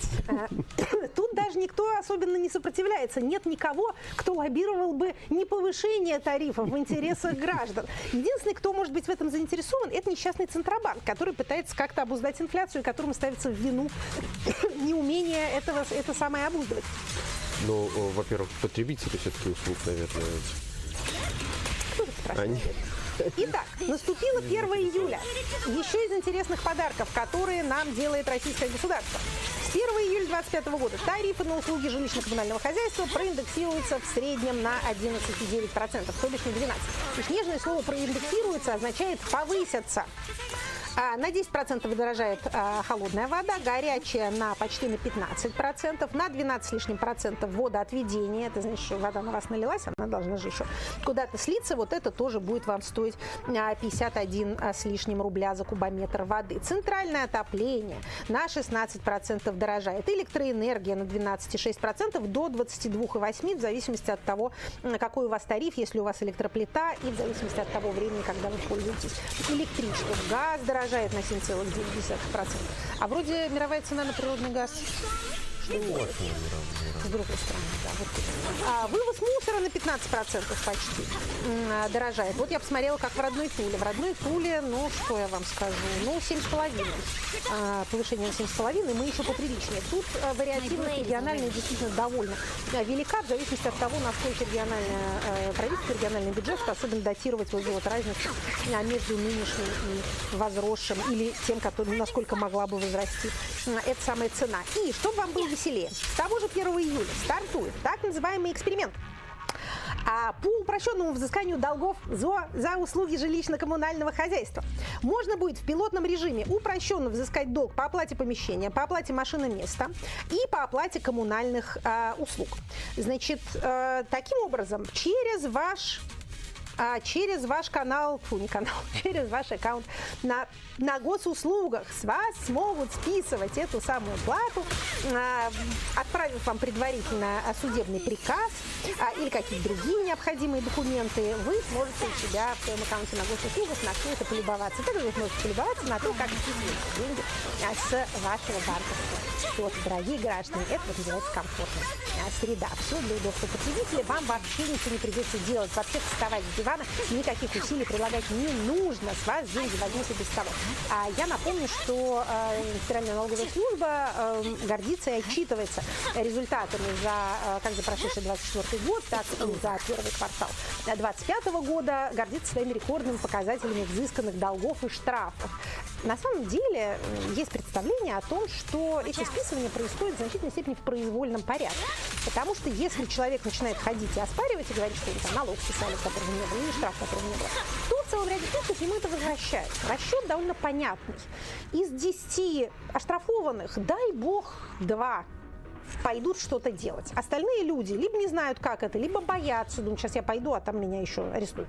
Либо им лени некогда. Сумма вроде, если она разово небольшая, то лучше плюнуть и забыть об этом. Как в известном анекдоте про Родиона Романовича Раскольникова, 10 старушек червонец. Одновременно существенно возрастают надбавки за бытовые, так называемые надбавки, то есть перепродажа для электроэнергии для бизнеса, то есть не для физических лиц, а для предприятий в среднем на 13%. К чему это все ведет? Если вы сейчас, так сказать, неопытные слушатели подумали, я же бизнес, ко мне это не относится, платить буду не я, то, простите, но платить будете вы. Все эти меры, естественно, повышают цены сразу на все. Электроэнергия – это кровь экономики. Она заложена, ее стоимость, точнее говоря, заложена в любом товаре, в любой услуге. Ничто этого, это без электричества невозможно. Поэтому, хотя у нас упомянутый Центробанк ключевую ставку снизил с 21% и вроде как были у нас тоже победные реляции об обуздании инфляционного галопирования, вот такого рода явления, такого рода повышения тарифов, которые, еще раз повторю, платят все, представляют собой, конечно же, надбавку, скажем так, наценку для всех абсолютно. Значит, последнее сообщение в нашей рубрике «События», потому что это будет, кажется, иметь последствия. И касается этой сферы, которой я довольно много занималась и до СПЧ, и в СПЧ, и после СПЧ, поэтому продолжаю следить за тем, что там происходит. Это сфера инклюзии и работы с детьми и взрослыми с особенностями развития, в частности, с аутизмом. Значит, профессиональное сообщество, работающее в этой сфере, было взволновано конференцией, которая прошла в известном Сириусе в Сочи, вот как раз в конце июня. Назывался она «Благополучие детей в фокусе внимания общества и государства». И центральный доклад на этой конференции делался Институтом коррекционной педагогики. Доклад называется «О результатах комплексного анализа системы общего и дополнительного образования обучающихся с ограниченными возможностями здоровья». Ну, надо сказать, что для профессионального родительского сообщества сами уже эти формулировки звучат чрезвычайно зловеще. Значит, ну что, дорогие товарищи, до войны успехи инклюзивной педагогики и вообще успехи инклюзии и в законодательстве и в практике в Российской Федерации были довольно велики. Эта сфера активно развивалась. Она развивалась силами НКО. Многие из этих НКО были основаны и поддерживаются родителями, у которых есть дети с соответствующими потребностями, благодаря чему появилась возможность у таких детей учиться в обычной школе, видеть своих сверстников, пользоваться при этом поддержкой тьюторов, то есть заниматься сопровождаемым обучением, и также начала, так сказать, потихоньку разрушаться система спецшкол, коррекционных классов и иных гетто, где всех, так сказать, слабослышащих с слабослышащими, тупеньких с тупенькими, необучаемых с необучаемыми, вот авось они там будут тихо сидеть и никого не беспокоить. Вот это вот такая довольно лагерная система, она постепенно стала уходить в прошлое. К сожалению, вся эта деятельность, точнее говоря, ее успех на государственном уровне, на уровне государственного федерального законотворчества держался на некотором представлении тогдашнего нашего начальства о том, что надо выглядеть прилично на глазах мирового сообщества, что надо соответствовать неким мировым стандартам, что надо быть передовыми. С 22 годом эта необходимость закрылась. Нет больше никаких стандартов, на которые необходимо ориентироваться, нет больше никакого мирового опыта, который мог бы иметь значение. Есть только славный советский опыт, к которому надо вернуться. Вот, собственно говоря, этот доклад постулирует вот эту, так сказать, новую политику. Значит, этот институт — это не просто институт, какая-то экспертная организация. Это институт, подчиняющийся Министерству просвещения, доклад подготовлен по поручению президента, то есть это, в общем, видимо, очерки будущей российской политики в этой области. Значит, предлагается выйти из Конвенции ООН о правах инвалидов, предлагается, значит, лишить родителей права выбора образовательного учреждения, вопреки, так сказать, мнению педагога медицинской комиссии, которая должна этих детей распределять по своему уровню, а то, глядишь, родители взяли волю себе, взяли манеру сами решать, что лучше или хуже для их ребенка. Значит, называются в докладе активисты и общественники, а также рост числа общественных родительских организаций в качестве, так сказать, препятствия для унифицированной и, видимо, недорогой государственной политики в этой области. Предлагается законодательно закрепить права и ограничения некоммерческих общественных образовательных организаций, в том числе исключение возможности их прямого вмешательства в вопросы деятельности государственных образовательных организаций. Там много еще всего хорошего. Посмотрите, все это находится в открытом доступе. Значит, для чего мы это вам все рассказываем? Дорогие родители и специалисты и руководители МКО. Значит, вы не сможете остановить этот разворот государственной политики, потому что он является следствием изоляции. А изоляция является следствием войны. И, соответственно, они продолжают и подпитывают друг друга. Но что можно сделать? Ну, любая задержка в реализации таких планов – это уже хорошо. Речь идет о жизни детей каждый следующий год. Это уже ценность. И второе, значит, пожалуйста, имейте в виду, все методические материалы, все ваши наработки необходимо скачать и у себя сохранить. Будут исчезать материалы, которые, например, находятся на сайтах госструктур, будут исчезать, скажем, НКО, и с ними будут растворяться все их материалы и наработки. Пожалуйста, помните, все, что есть в интернете, оно, так сказать, в облачке, в буквальном смысле, как в русской сказке, дурак клад закапывал в степи под облачком, потом пришел искать его под облачком. Вот, пожалуйста, не будьте такими, сохраняйте все. Старая добрая бумага оказывается надежнее. То есть, вообще, когда, так сказать, на ваш славный монастырь, Центр культуры, происходит набег каких-нибудь варваров, все понимают, что надо делать. Да, значит, священные книги мы закапываем в саду. Сначала книги закапываем, потом себя спасаем. Пройдет набег, выкопаем и вернем это все более или менее обратно. Но пока, что называется, пока так. Переходим к следующей рубрике. Хочу вас спросить, Екатерина Михайловна, кого мы оставляем, отца или понятие? Какой-то выбор Софи. Да. Что ж такое-то? Давайте почему отца так получилось? И туда понять. Ну, хорошо, времени. У нас будет отец вместе с понятием. Давайте тогда, отцы. Отцы великие теоретики и практики.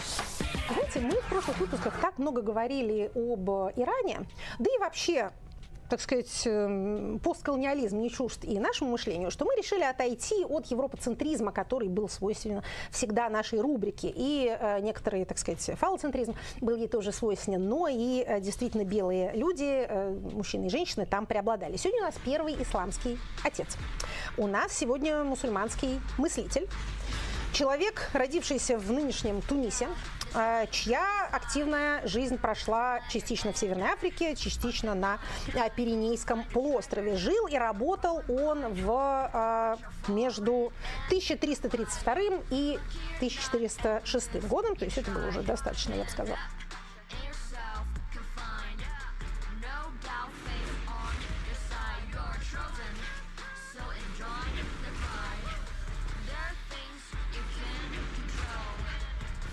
I wonder what I'll get.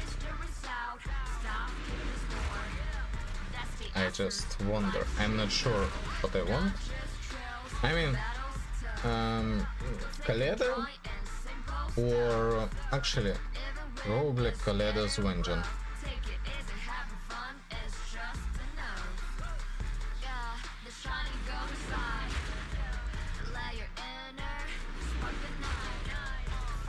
Let's see if it's... I guess I'll join you for some fun.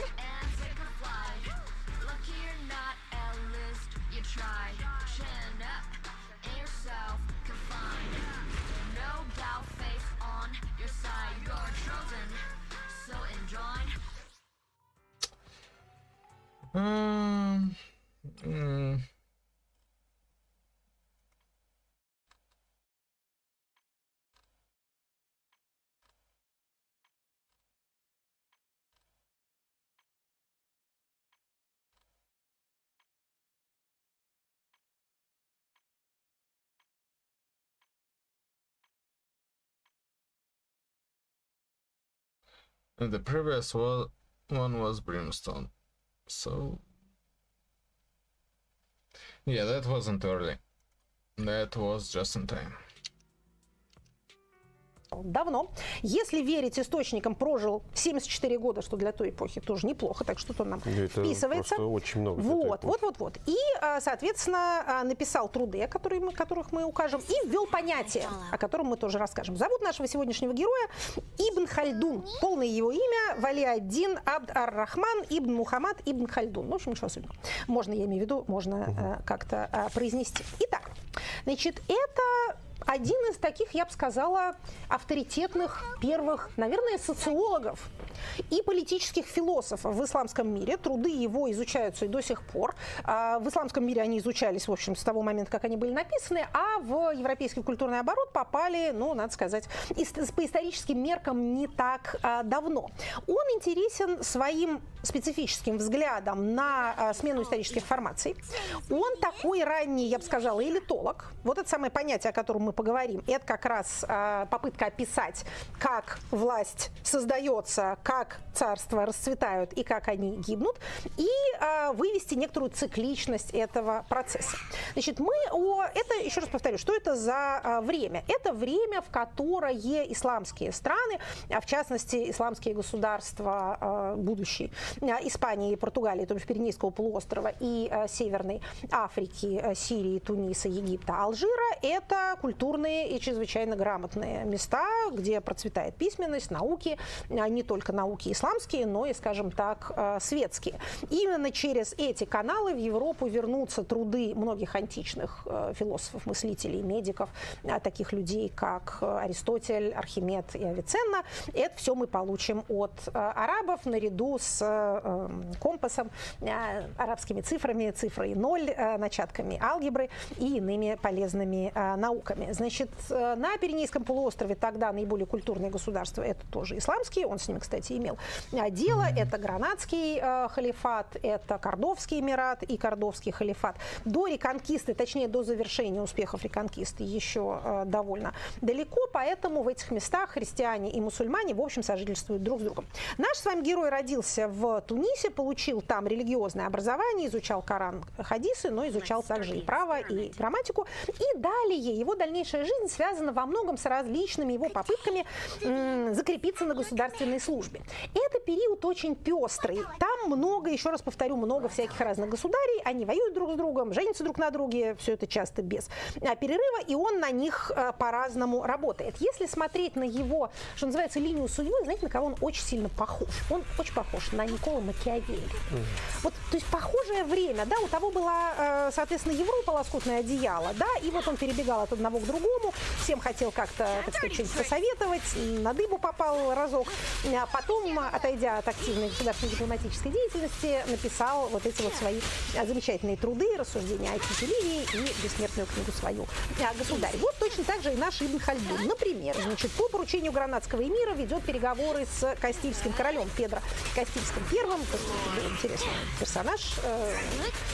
У него так пишут. Он был прозван жестоким, но потом, когда уничтожил всех своих врагов, получил название справедливый. Но если вам интересно, его все равно зарезали потом, так что со справедливостью, кажется, не особо что получилось. Значит, потом он работает так сказать, служит в различных государствах Северной Африки, изучает нравы местных племен, с ними тоже ведет всякие переговоры. Ему случилось ближе к концу жизни даже напрямую переговариваться с Тамерланом. Тогда он служит уже верховным кади, то есть верховным исламским судьей в Каире. Это, пожалуй, вершина его карьеры. Что-то он там уговаривал Тамерлана, как-то вот видимо, не убивать их всех, потому что вот весь этот замечательный ренессанс арабский, он, конечно, подтачивался, с одной стороны, набиравшими силу христианами, которые тогда были гораздо более дикие, чем представители исламского мира, а с другой стороны, монгольским давлением, которое потом в результате, когда был взят Багдад, столица тогдашнего арабского мира, в общем, этим все оно и закончилось. Итак, поработав таким образом и в качестве дипломата, и потом в качестве вот кади, то бишь исламского судьи, он начинает писать свою книгу. Значит, его книга известна своей первой частью, которая называется «Мукаддим». «Мукаддим» — это вступление. или, как ее называют на греческий манер, пролегоменон. Вот там-то он, собственно, и это сочинение, оно носит такой философско-исторический характер. То есть он одновременно описывает племена вокруг него, живущие истории государственности, и приводит свои рассуждения о том, откуда вообще эта государственность берется. И вот там он будет то понятие, которое, если вы это не подумаете, вы увидите, употребляется и сейчас. Это асабия. Приходилось слышать, нет? Асабия. И это интересная штука. Переводится это с арабского как общность или солидарность. Асабия – это и не династия, и не клан, и не элита, и не племя. Это, пожалуй, сказать, что это банда, тоже нехорошо. Асабия – это то чувство, которое сплачивает людей, и одновременно сама эта сплоченная группа. Вот по его мнению, вот эта асабия является началом всякого государства. Значит, он постулирует, что человек не живет вне группы, нуждается в помощи взаимодействия с себе подобными, и лишь сплоченная группа обеспечивает ему безопасность. Он, кстати, один из первых, кто вот эту самую социальную природу человека вот в таком виде сформулировал. Можно его даже тут назвать каким-то марксистом, потому что он говорит, что человек вне коллектива вообще не живет, и к коллективу стремится. Асабия – это в некотором роде расширенный коллектив и одновременно то чувство, которое его объединяет. Значит, далее, по его мысли, происходит следующее. Значит, откуда берутся государства? Асабия – это результат дружеских связей, длительных знакомств, товарищеских отношений, социального общения, и она образуется. Далее побеждает врагов и основывает государство. Он, конечно, в силу своего специфического опыта и того места и времени, где он жил, считает, что государство образовывается завоеванием. Поэтому, если его почитать, то самая асабийная особенность, она у кочующих племен. Когда они оседают где-то и начинают жить городской жизнью, то асабия расширяется и ослабевает. Опять же, если мы оторвемся от этих самых реалий и перестанем привязываться это только к бедуинам, да, и, соответственно, не бедуинам, то действительно городская жизнь развращает. Вот это вот сплоченное сообщество воинов, это самое, понимаете, асабия не столько про пассионарность, она именно про братву. Да, но она как бы сочетается у кочующих народов совершенно с этим верно, моментом, с некоторой силой порыва. Вот бригада в известном сериале. Это как раз асабия. Итак, мы победили врагов, основали государство. Далее, значит, формируется единоличное правление. И вместо вот этого братства товарищей возникает иерархия. Это способствует эффективности государственного управления, администрирования, но одновременно вот этот дух братства, так сказать, ослабляет. Далее наступает период благоденствия, демонстрации могущества, строительства городов, зданий, роскоши, всякой красоты. Этап четвертый – застой. Главное дело этой расширяющейся асабии – это поддержание стабильности. Пятый этап – расточительство, показная роскошь. Значит, правитель интересуется только сам собой, не заботится о, так сказать, остальной своей асабии, и она рассыпается. Каждая асабия несет в себе, пишет Ибн Хальдун, семена своей погибели. На этом этапе у нас возникают дворцовые перевороты, мятежи, вторжения врагов и всякое ослабление. И конец. Что тут еще интересно? Последнее, что скажу, чтобы вам это запомнилось. Значит, сколько живет асабия? Ибн Хальдун пытался это вычислить. И, что интересно, привязал он это не к каким-то небесным циклам, а к жизни поколения. Значит, что он пишет? Он пишет, что асабия – это 4-5 поколений, но не больше. А вообще говоря, 3 поколения по 40 лет каждое, если считать. То есть асабия – это 110-120 лет. Считается сейчас и, так сказать, современными мыслителями арабского мира и даже некоторыми европейцами, что это описание работает для обществ без институтов. То есть если у вас государство, скажем так, домодерного типа, в котором нет еще безличной бюрократии, в котором нет повторяющихся правил, а все основывается на понятиях, договоренностях, личных отношениях, что там товарищеской связи, длительности знакомств и прочее, то у вас будет асабия. Электоральная демократия, которой при Ибн Хальдуне не было, она умеет преодолевать этот роковой цикл погибели, постепенно и на небольшой процент обновляя свою элиту. и не позволяя ей ни разрастаться бесконтрольно, ни жиреть, опять же, бесконтрольно, ни впадать в вырождение и разврат. Если вы этого не делаете, если вы не выстрелили у себя институт, то вот вам как раз эти самые 110-120 лет-то и жить. Тут, конечно, интересно побежать выяснять продолжительность нашей особии, но вопрос, конечно, в том, откуда мы ее будем отсчитывать. От 91 года, но нет, она наследует советской номенклатуре. А советская номенклатура откуда есть? Пошла ли она с 1917 года, или мы ее будем считать с 1953-го, с постсталинского, скажем, периода, или все-таки она раньше ведет свои начала. Или, скажем, с 1936 года пережившая большой террор, это особия. В общем, что называется, время покажет. Но, тем не менее, сама теория интересная, и при своей некоторой, я бы сказала, фольклорности на самом деле действительно довольно неплохо подходит к описанию тех злосчастных обществ, которые не выработали себе современные государственности. Ну, а мы переходим к вопросу. Вопросы от слушателей. Начнем с вопроса из Ютуба «Бильд на русском». Анна B9994 спрашивает вас. За 2 последних месяца в России случилось больше отключений мобильного интернета, чем за весь прошлый год во всем мире. Может ли это способствовать архаизации общества, так как привычные нам услуги и сервисы становятся далеко не всегда доступными? Ну, как вам сказать? Конечно, это способствует одичанию. Если у вас было техническое достижение, а потом вы вынуждены откатиться назад, если у вас была электрическая лампочка, а потом вы опять вернулись к лучине, то да, это ограничивает ваши возможности, ухудшает ваше качество жизни, и да, это архаизация.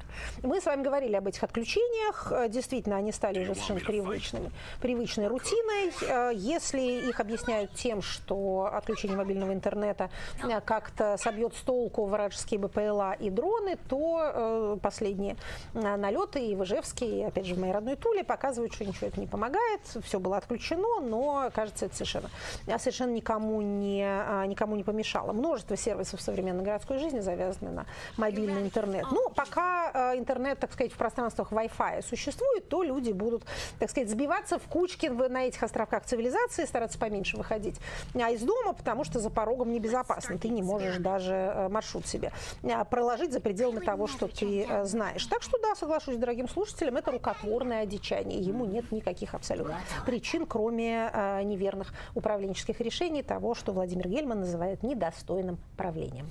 Лаша спрашивает вас в Патреоне «Эхо». Спрашиваю как иностранец, почему сложилось так, что россияне почти не чувствуют солидарности со своими согражданами? Это результат путинского авторитаризма или это уже было до Путина, и он просто смог использовать это для консолидации власти? Как это исправить и какие успешные примеры существуют в мире такого исправления? Вопрос на небольшую лекцию. Значит, давайте постараемся ответить максимально кратко. Да, постсоветские общества, не только российские, а и Россия в особенности, отличаются крайне низким уровнем доверия, как личностного доверия, так и доверия институционального институтам и доверия друг другу. Самый популярный ответ на вопрос российского респондента, кому можно доверять, это никому. Второе место семье и близким. Но семейные родители тоже не так сильно место, судя по уровню разводов и по объему задолженности. Семейные ценности, которые декларируются, что реализуются. Там, где институты не развиты, либо доверием нет, это довольно часто компенсируется инструментами традиционного общества, то есть связи внутри особей, внутри кланов, знакомых, землячеств, родни, единоверцев и так далее. У несчастных россиян с их довольно-таки бездомным происхождением нет ничего.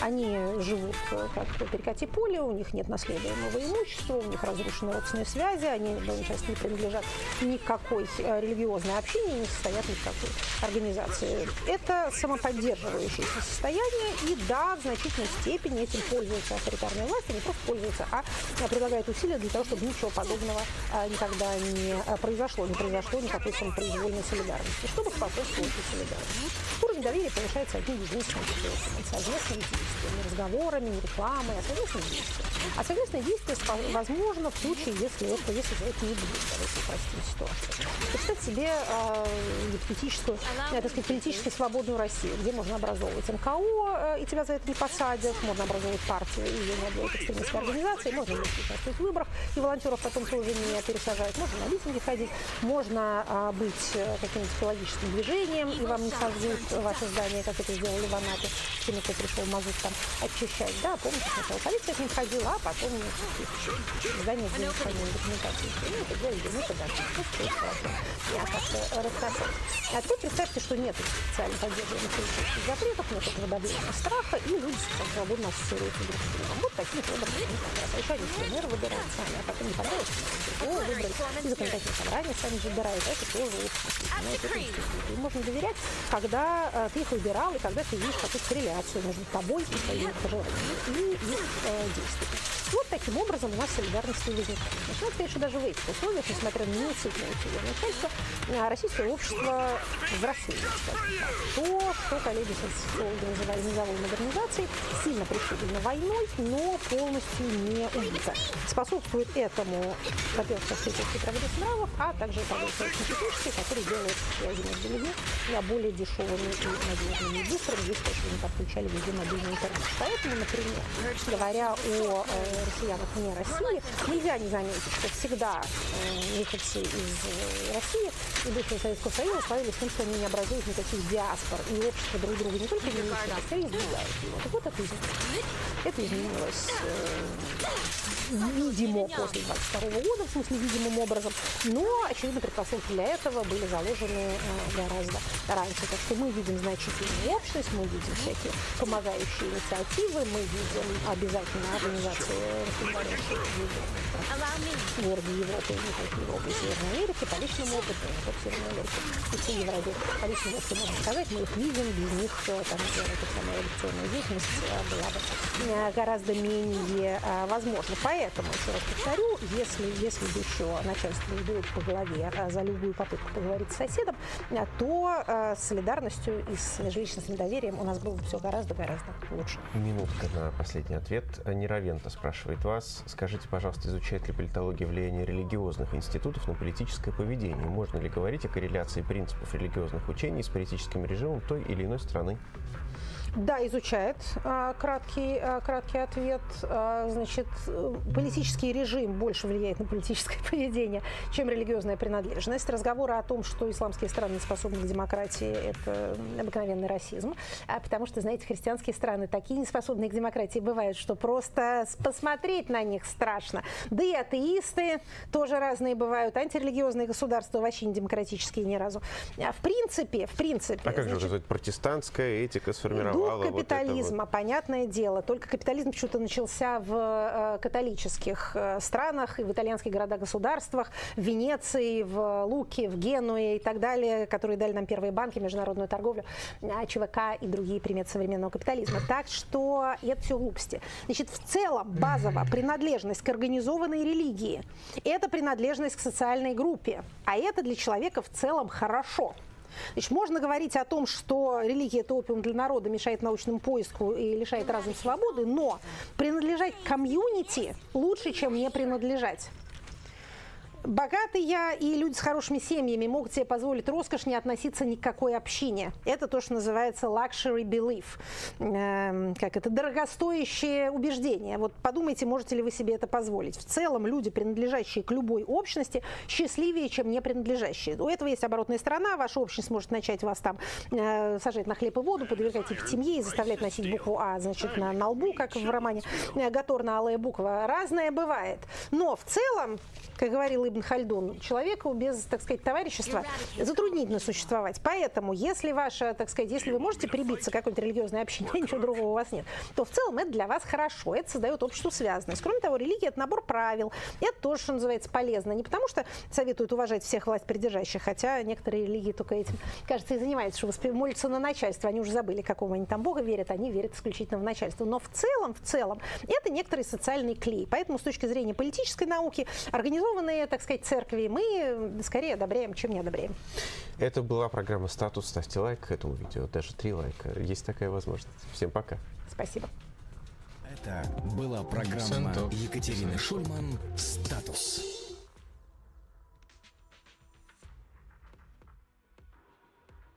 +4.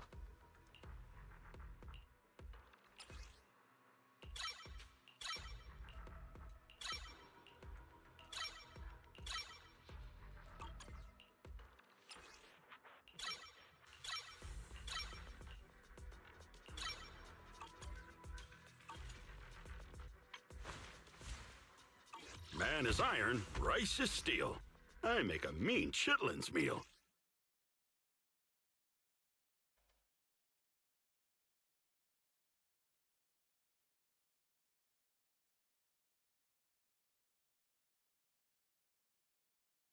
$30,000 plus.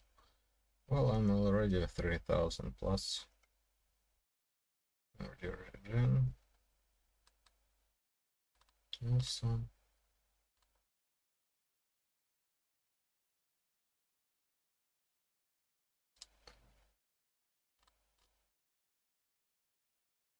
Five. Current skill. Recommended is 15.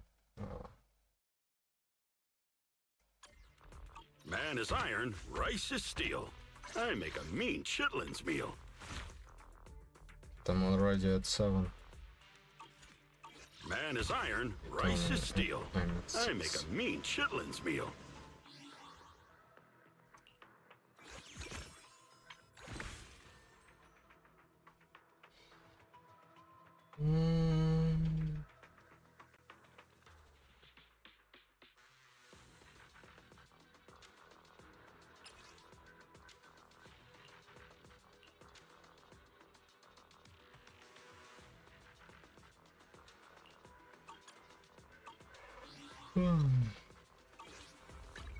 This is the path I follow. I'll help you win. The lunch is on you.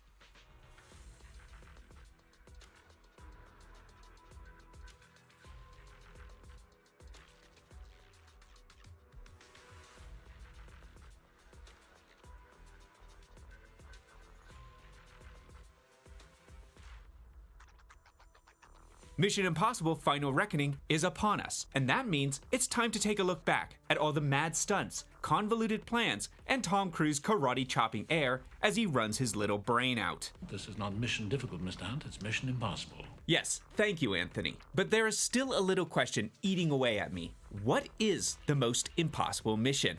And how would you even determine that? With science? Well, I think Mythbusters kind of covered that. No, I'm breaking down the missions of each film by a far more trustworthy method. These are fantastical films with fantastical technology and a bunch of super spies running around with fake masks. The determination of maximum impossibility should be within the framework of their world. So I'm gonna pit all these movies against each other, including Final Reckoning, by ranking them in 4 separate categories. First, most impossible movie overall. How difficult is the film compared to the others? What are the trials and tribulations that Ethan faces? And how often does he have to rely on just pure dumb luck? Secondly, what is the most impossible plan? Every movie, it's featuring an intricate heist or escape, and it's often just completely falling apart. How difficult is the challenge, solution, and execution? 3, most impossible stunt. Tom Cruise is trying to kill himself in these movies for our entertainment. What are his most death-defying feats? And 4th, what is the most impossible gadget? What absurd futuristic tech is used to complete their task? And just as a point of order, we're disqualifying masks from this, okay? They're in every movie and they'd win probably every time if they were in there. Lastly, I'm gonna give a bonus point to any movie where Ethan goes rogue, because we all know a mission should be more difficult without the full resources of the IMF. And at the end, I will tally up the points from the 4 rankings and see which mission really is the most impossible. If you're ready, let the games begin. Mission Impossible 1, the first film in the series, is perhaps the most down to earth. And when I say that, just remember, that's being used very loosely when it comes to this franchise. Directed by Brian De Palma, who's most famous for his suspense and crime dramas such as Scarface and Untouchables, here he creates a mission with far less explosions and bombastic action sequences and more people sweating in enclosed spaces. The mission in this film is not delivered to Ethan, but rather to Jim Phelps, the main protagonist of the original TV series. He receives it in the form of an in-flight movie. His mission, if he chooses to accept it, as always, is most impossible. If you're ready, let the games begin. Mission Impossible 1, the first film in the series, is perhaps the most down-to-earth. And when I say that, just remember, that's being used very loosely when it comes to this franchise. Directed by Brian De Palma, who's most famous for his suspense and crime dramas such as Scarface and Untouchables, here he creates a mission with far less explosions and bombastic action sequences and more people sweating in enclosed spaces. The mission in this film is not delivered to Ethan, but rather to Jim Phelps, the main protagonist of the original TV series. He receives it in the form of an in-flight movie. His mission, if he chooses to accept it, as always, is half a codex containing the list of US agents was stolen, and the IMF is tasked with stealing the other half to prevent it falling into the wrong hands, such as a weapons dealer by the name of Max. Like many movies, the official mission that they receive is rarely the actual real mission. The actual mission here is that the entire operation was just a ruse created by the IMF to root out a mole on Jim's team. Ethan is framed as the sole survivor of that team, so as a result, he's disavowed, which is going rogue, so I guess he's going to get an early bonus point. Ethan must then contact Max and steal the real codex in order to draw out the real mole. And this is Ethan at his most isolated. No trustworthy friends, little information, and even less resources, as he tries to just kind of root out who is behind the death of his team. He's also a bit more of a rookie here. I think that Ethan from Ghost Protocol or Fallout would have just breezed through this mission without hardly breaking a sweat. And though being more inexperienced and uncertain does raise the stakes, after Ethan gets Max to fund his crazy operations, he relatively easily hires a new team and flawlessly pulls off his plan to unmask the traitor. And there's only really pretty minor hiccups along the way. In terms of just pure dumb luck, Ethan is only able to contact Max because he has a hunch that Jacob is a reference to the Bible, where he then goes online to message every Bible community he can think of, hoping that for some reason it will reach Max. Okay, maybe that would have been easier in 1996 with the birth of the internet, but it's still no more absurd. Also, I'm a little confused why Ethan doesn't immediately suspect Jim's wife when she shows up again as the only other surviving member of the team. Why doesn't he think she's the mole?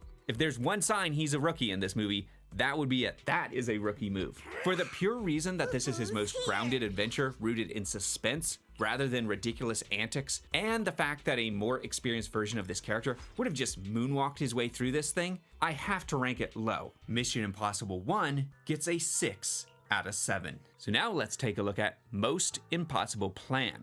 In the second act, we see the sequence where Ethan must steal the real codex from Langley. This involves breaking into a sealed vault that requires a keycard, voice, and eye scan, and has temperature sensors. An air conditioning vent on the ceiling is guarded by a laser grid. As you can see, this is a very well set up sequence, with its challenges well defined. Most importantly though, it features probably some of the most iconic imagery of the entire franchise. In fact, this whole sequence was so iconic that the franchise would copy it in nearly every other film, not to mention all the parodies that were made.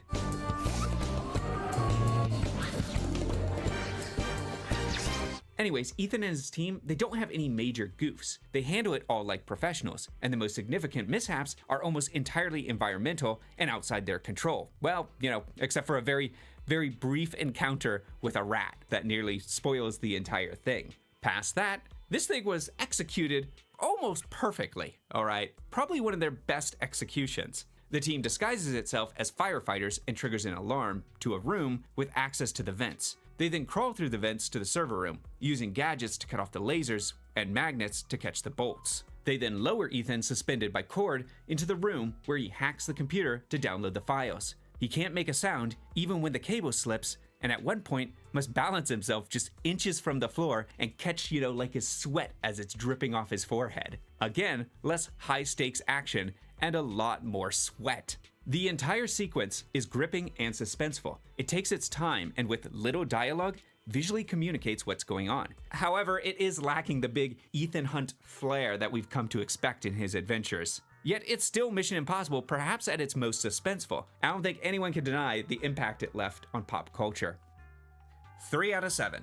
Moving on, Most Impossible Stunt. This was long before Tom Cruise lost his mind and decided to strap himself to fast-moving objects for the good of all cinema goers. As a result, most of the stuff here, yeah, it's pretty tame. The franchise really wasn't about spectacle yet, so the biggest stunt you got, it comes during the explosion of a fish tank, where Tom Cruise is required to run from the exploding glass and water. Now, originally this was supposed to be done by a stuntman, but De Palma couldn't get it shot how he wanted, so Cruise volunteered to perform the stunt himself. And the sequence, it is still impressive. I mean, you have glass flying and water flooding into a restaurant like some busted dam. Yet we never really feel anything for Tom's safety, and compared to his later feats, this felt like a leisurely jog through the park.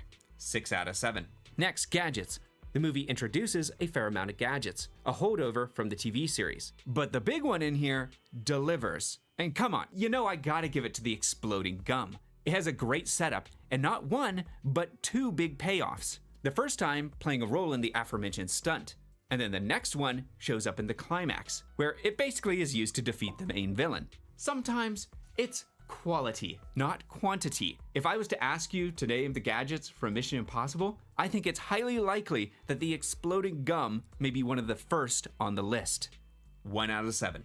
And as we mentioned before, Ethan does go rogue in this movie. In his very first adventure, he has not only the IMF, but the US government, weapons dealers, and rogue agents who are hunting him. And with that, we have the first points on the board. So let's move on to Mission Impossible 2. Mission Impossible 2. Moving on to our second movie, we see the franchise passed off to John Woo, who at this point was very well known for his shoot-'em-up action flicks, such as Hard Boiled, as well as his use of excessive pigeons. And he's not straying from his staples here at all, as MI2 aspires to be nothing more than a fast-paced, guns-blazing adventure. It's a dramatic departure from De Palma's more gritty suspense. The mission. This time the mission's actually delivered to Ethan in the form of a helicopter firing a bazooka that has sunglasses inside. The official mission says that he's to recover a stolen bioweapon called Chimera. To do so, he must recruit a professional thief named Naya. For once, the mission is actually what they say it is. There's a little misdirect about what Ethan thinks Naya's role is gonna be. I mean, he thinks he's recruiting her as a thief, when in reality, she's the ex-girlfriend of their main target, a rogue IMF agent trying to steal a deadly virus and sell it off. So instead of stealing stuff, I guess she's supposed to just go in there and seduce her ex. How has it come to this? As a result, Ethan's not really going rogue for once. And frankly, this mission's pretty easy. The baddie doesn't even have the virus, as he botched his first attempt to steal it in the cold open, which means this mission should be over pretty quickly. Ethan could just send in the dude's ex to suffocate him with a pillow, and this movie would be over. Done. That was easy. Problem solved. Even if he didn't do that, Ethan could have just, called in the military or more guns, as almost every single problem in this film is solved simply by shooting the bad guys in the face. For that reason, I'm gonna have to give this mission the lowest of low scores. Mission Impossible, this one's a little more mission probable. 7 out of 7. Impossible Plan. The most elaborate sequence here involves Ethan trying to infiltrate a biolab to destroy all the samples of the virus. This requires him to take a helicopter to the top of the building and dive off into a ventilation shaft. As always, it's a little easier said than done. See, the panels on the ventilation shaft, they only open for a short period and then close for the evening, giving only a 40-second window to get to the bottom and have his teammates retract the cable back up. In the process, he narrowly avoids getting caught by security guards watching the room by just pure dumb luck. Anyways, he then uses glass cutters to access the lab below. This entire plan almost goes off exactly as they hoped. He even destroys almost every sample of the virus, save for one. There was a slight close call when the panels were opening and the cable retracted, but besides that, this operation would have gone off completely without a hitch. That is, if Ethan wasn't so predictable that the bad guys didn't anticipate his every move. So I guess he gets no points for creativity. The main villain shows up and successfully steals the last surviving sample that's now incubating in Ethan's lady friend. So that's not great. In the grand scheme of things, this entire sequence is just a lesser version of the one from the first film. complete with cable issues, avoiding sensors, and Ethan landing inches from the ground in his famous spread eagle form. It's just a lesser version of what we saw before, but with more gunplay, but at the cost of less smarts or suspense. It makes it even worse that the villains access the exact same compound just by walking through the front door. Ethan could have avoided all the dramatics and incapacitated the 4 guards with sleeping darts. Just do that. How hard is that? I'm sorry, MI2, but once again, you're bottom of the barrel. Impossible stunts. Tom Cruise again is not in his mad stunt phase. All the same, you do have him dramatically rock climbing, though I will admit he's not free soloing, so I think Alex Honnold would be quite disappointed. As a result, I'm gonna give it to another seemingly minor stunt. One that's a little horrifying if you stop to think about it. There's a scene near the climax that sees Ethan fighting hand to hand and nearly stabbed through the eye by a knife. To get such an extreme close-up, and for that focal range, the filmmaker actually had to use a sharp knife. They attached the knife to a steel cable that they then measured out to stop exactly millimeters from Tom Cruise's eye. Had Tom Cruise naturally flinched or anything like that, or the cable snapped, the sharp blade would have gone straight through his eye and into his skull. Not a great way to go. As a result, for near-death experience, I'm actually gonna rate this higher than some may expect. 5 out of 7. Impossible gadget. Once again, there's not a ton of gadgets here. As a trade-off, this movie has some of the most creative, or I guess, depending how you look at it, overused uses of the mask, especially in one sequence where Ethan tricks the villain into killing his own minion. Great scene, by the way, but unfortunately, masks are disqualified, so can't count it. So as a result, I'm gonna have to go with the fairly lame camera binoculars. Now, I'm sure these things were just top of the line back in 2000, but compared to the modern day, with all of us carrying supercomputers and 4K cameras in our pockets, these things now, they look like a technological joke. The binoculars can, and get this, all right, they can take pictures. Pretty good, huh? And wait, hold on to your butts. They can then send those pictures to a computer. Alright, I think I did everything. Mostly everything that I wanted to. Rotational attraction. Yeah.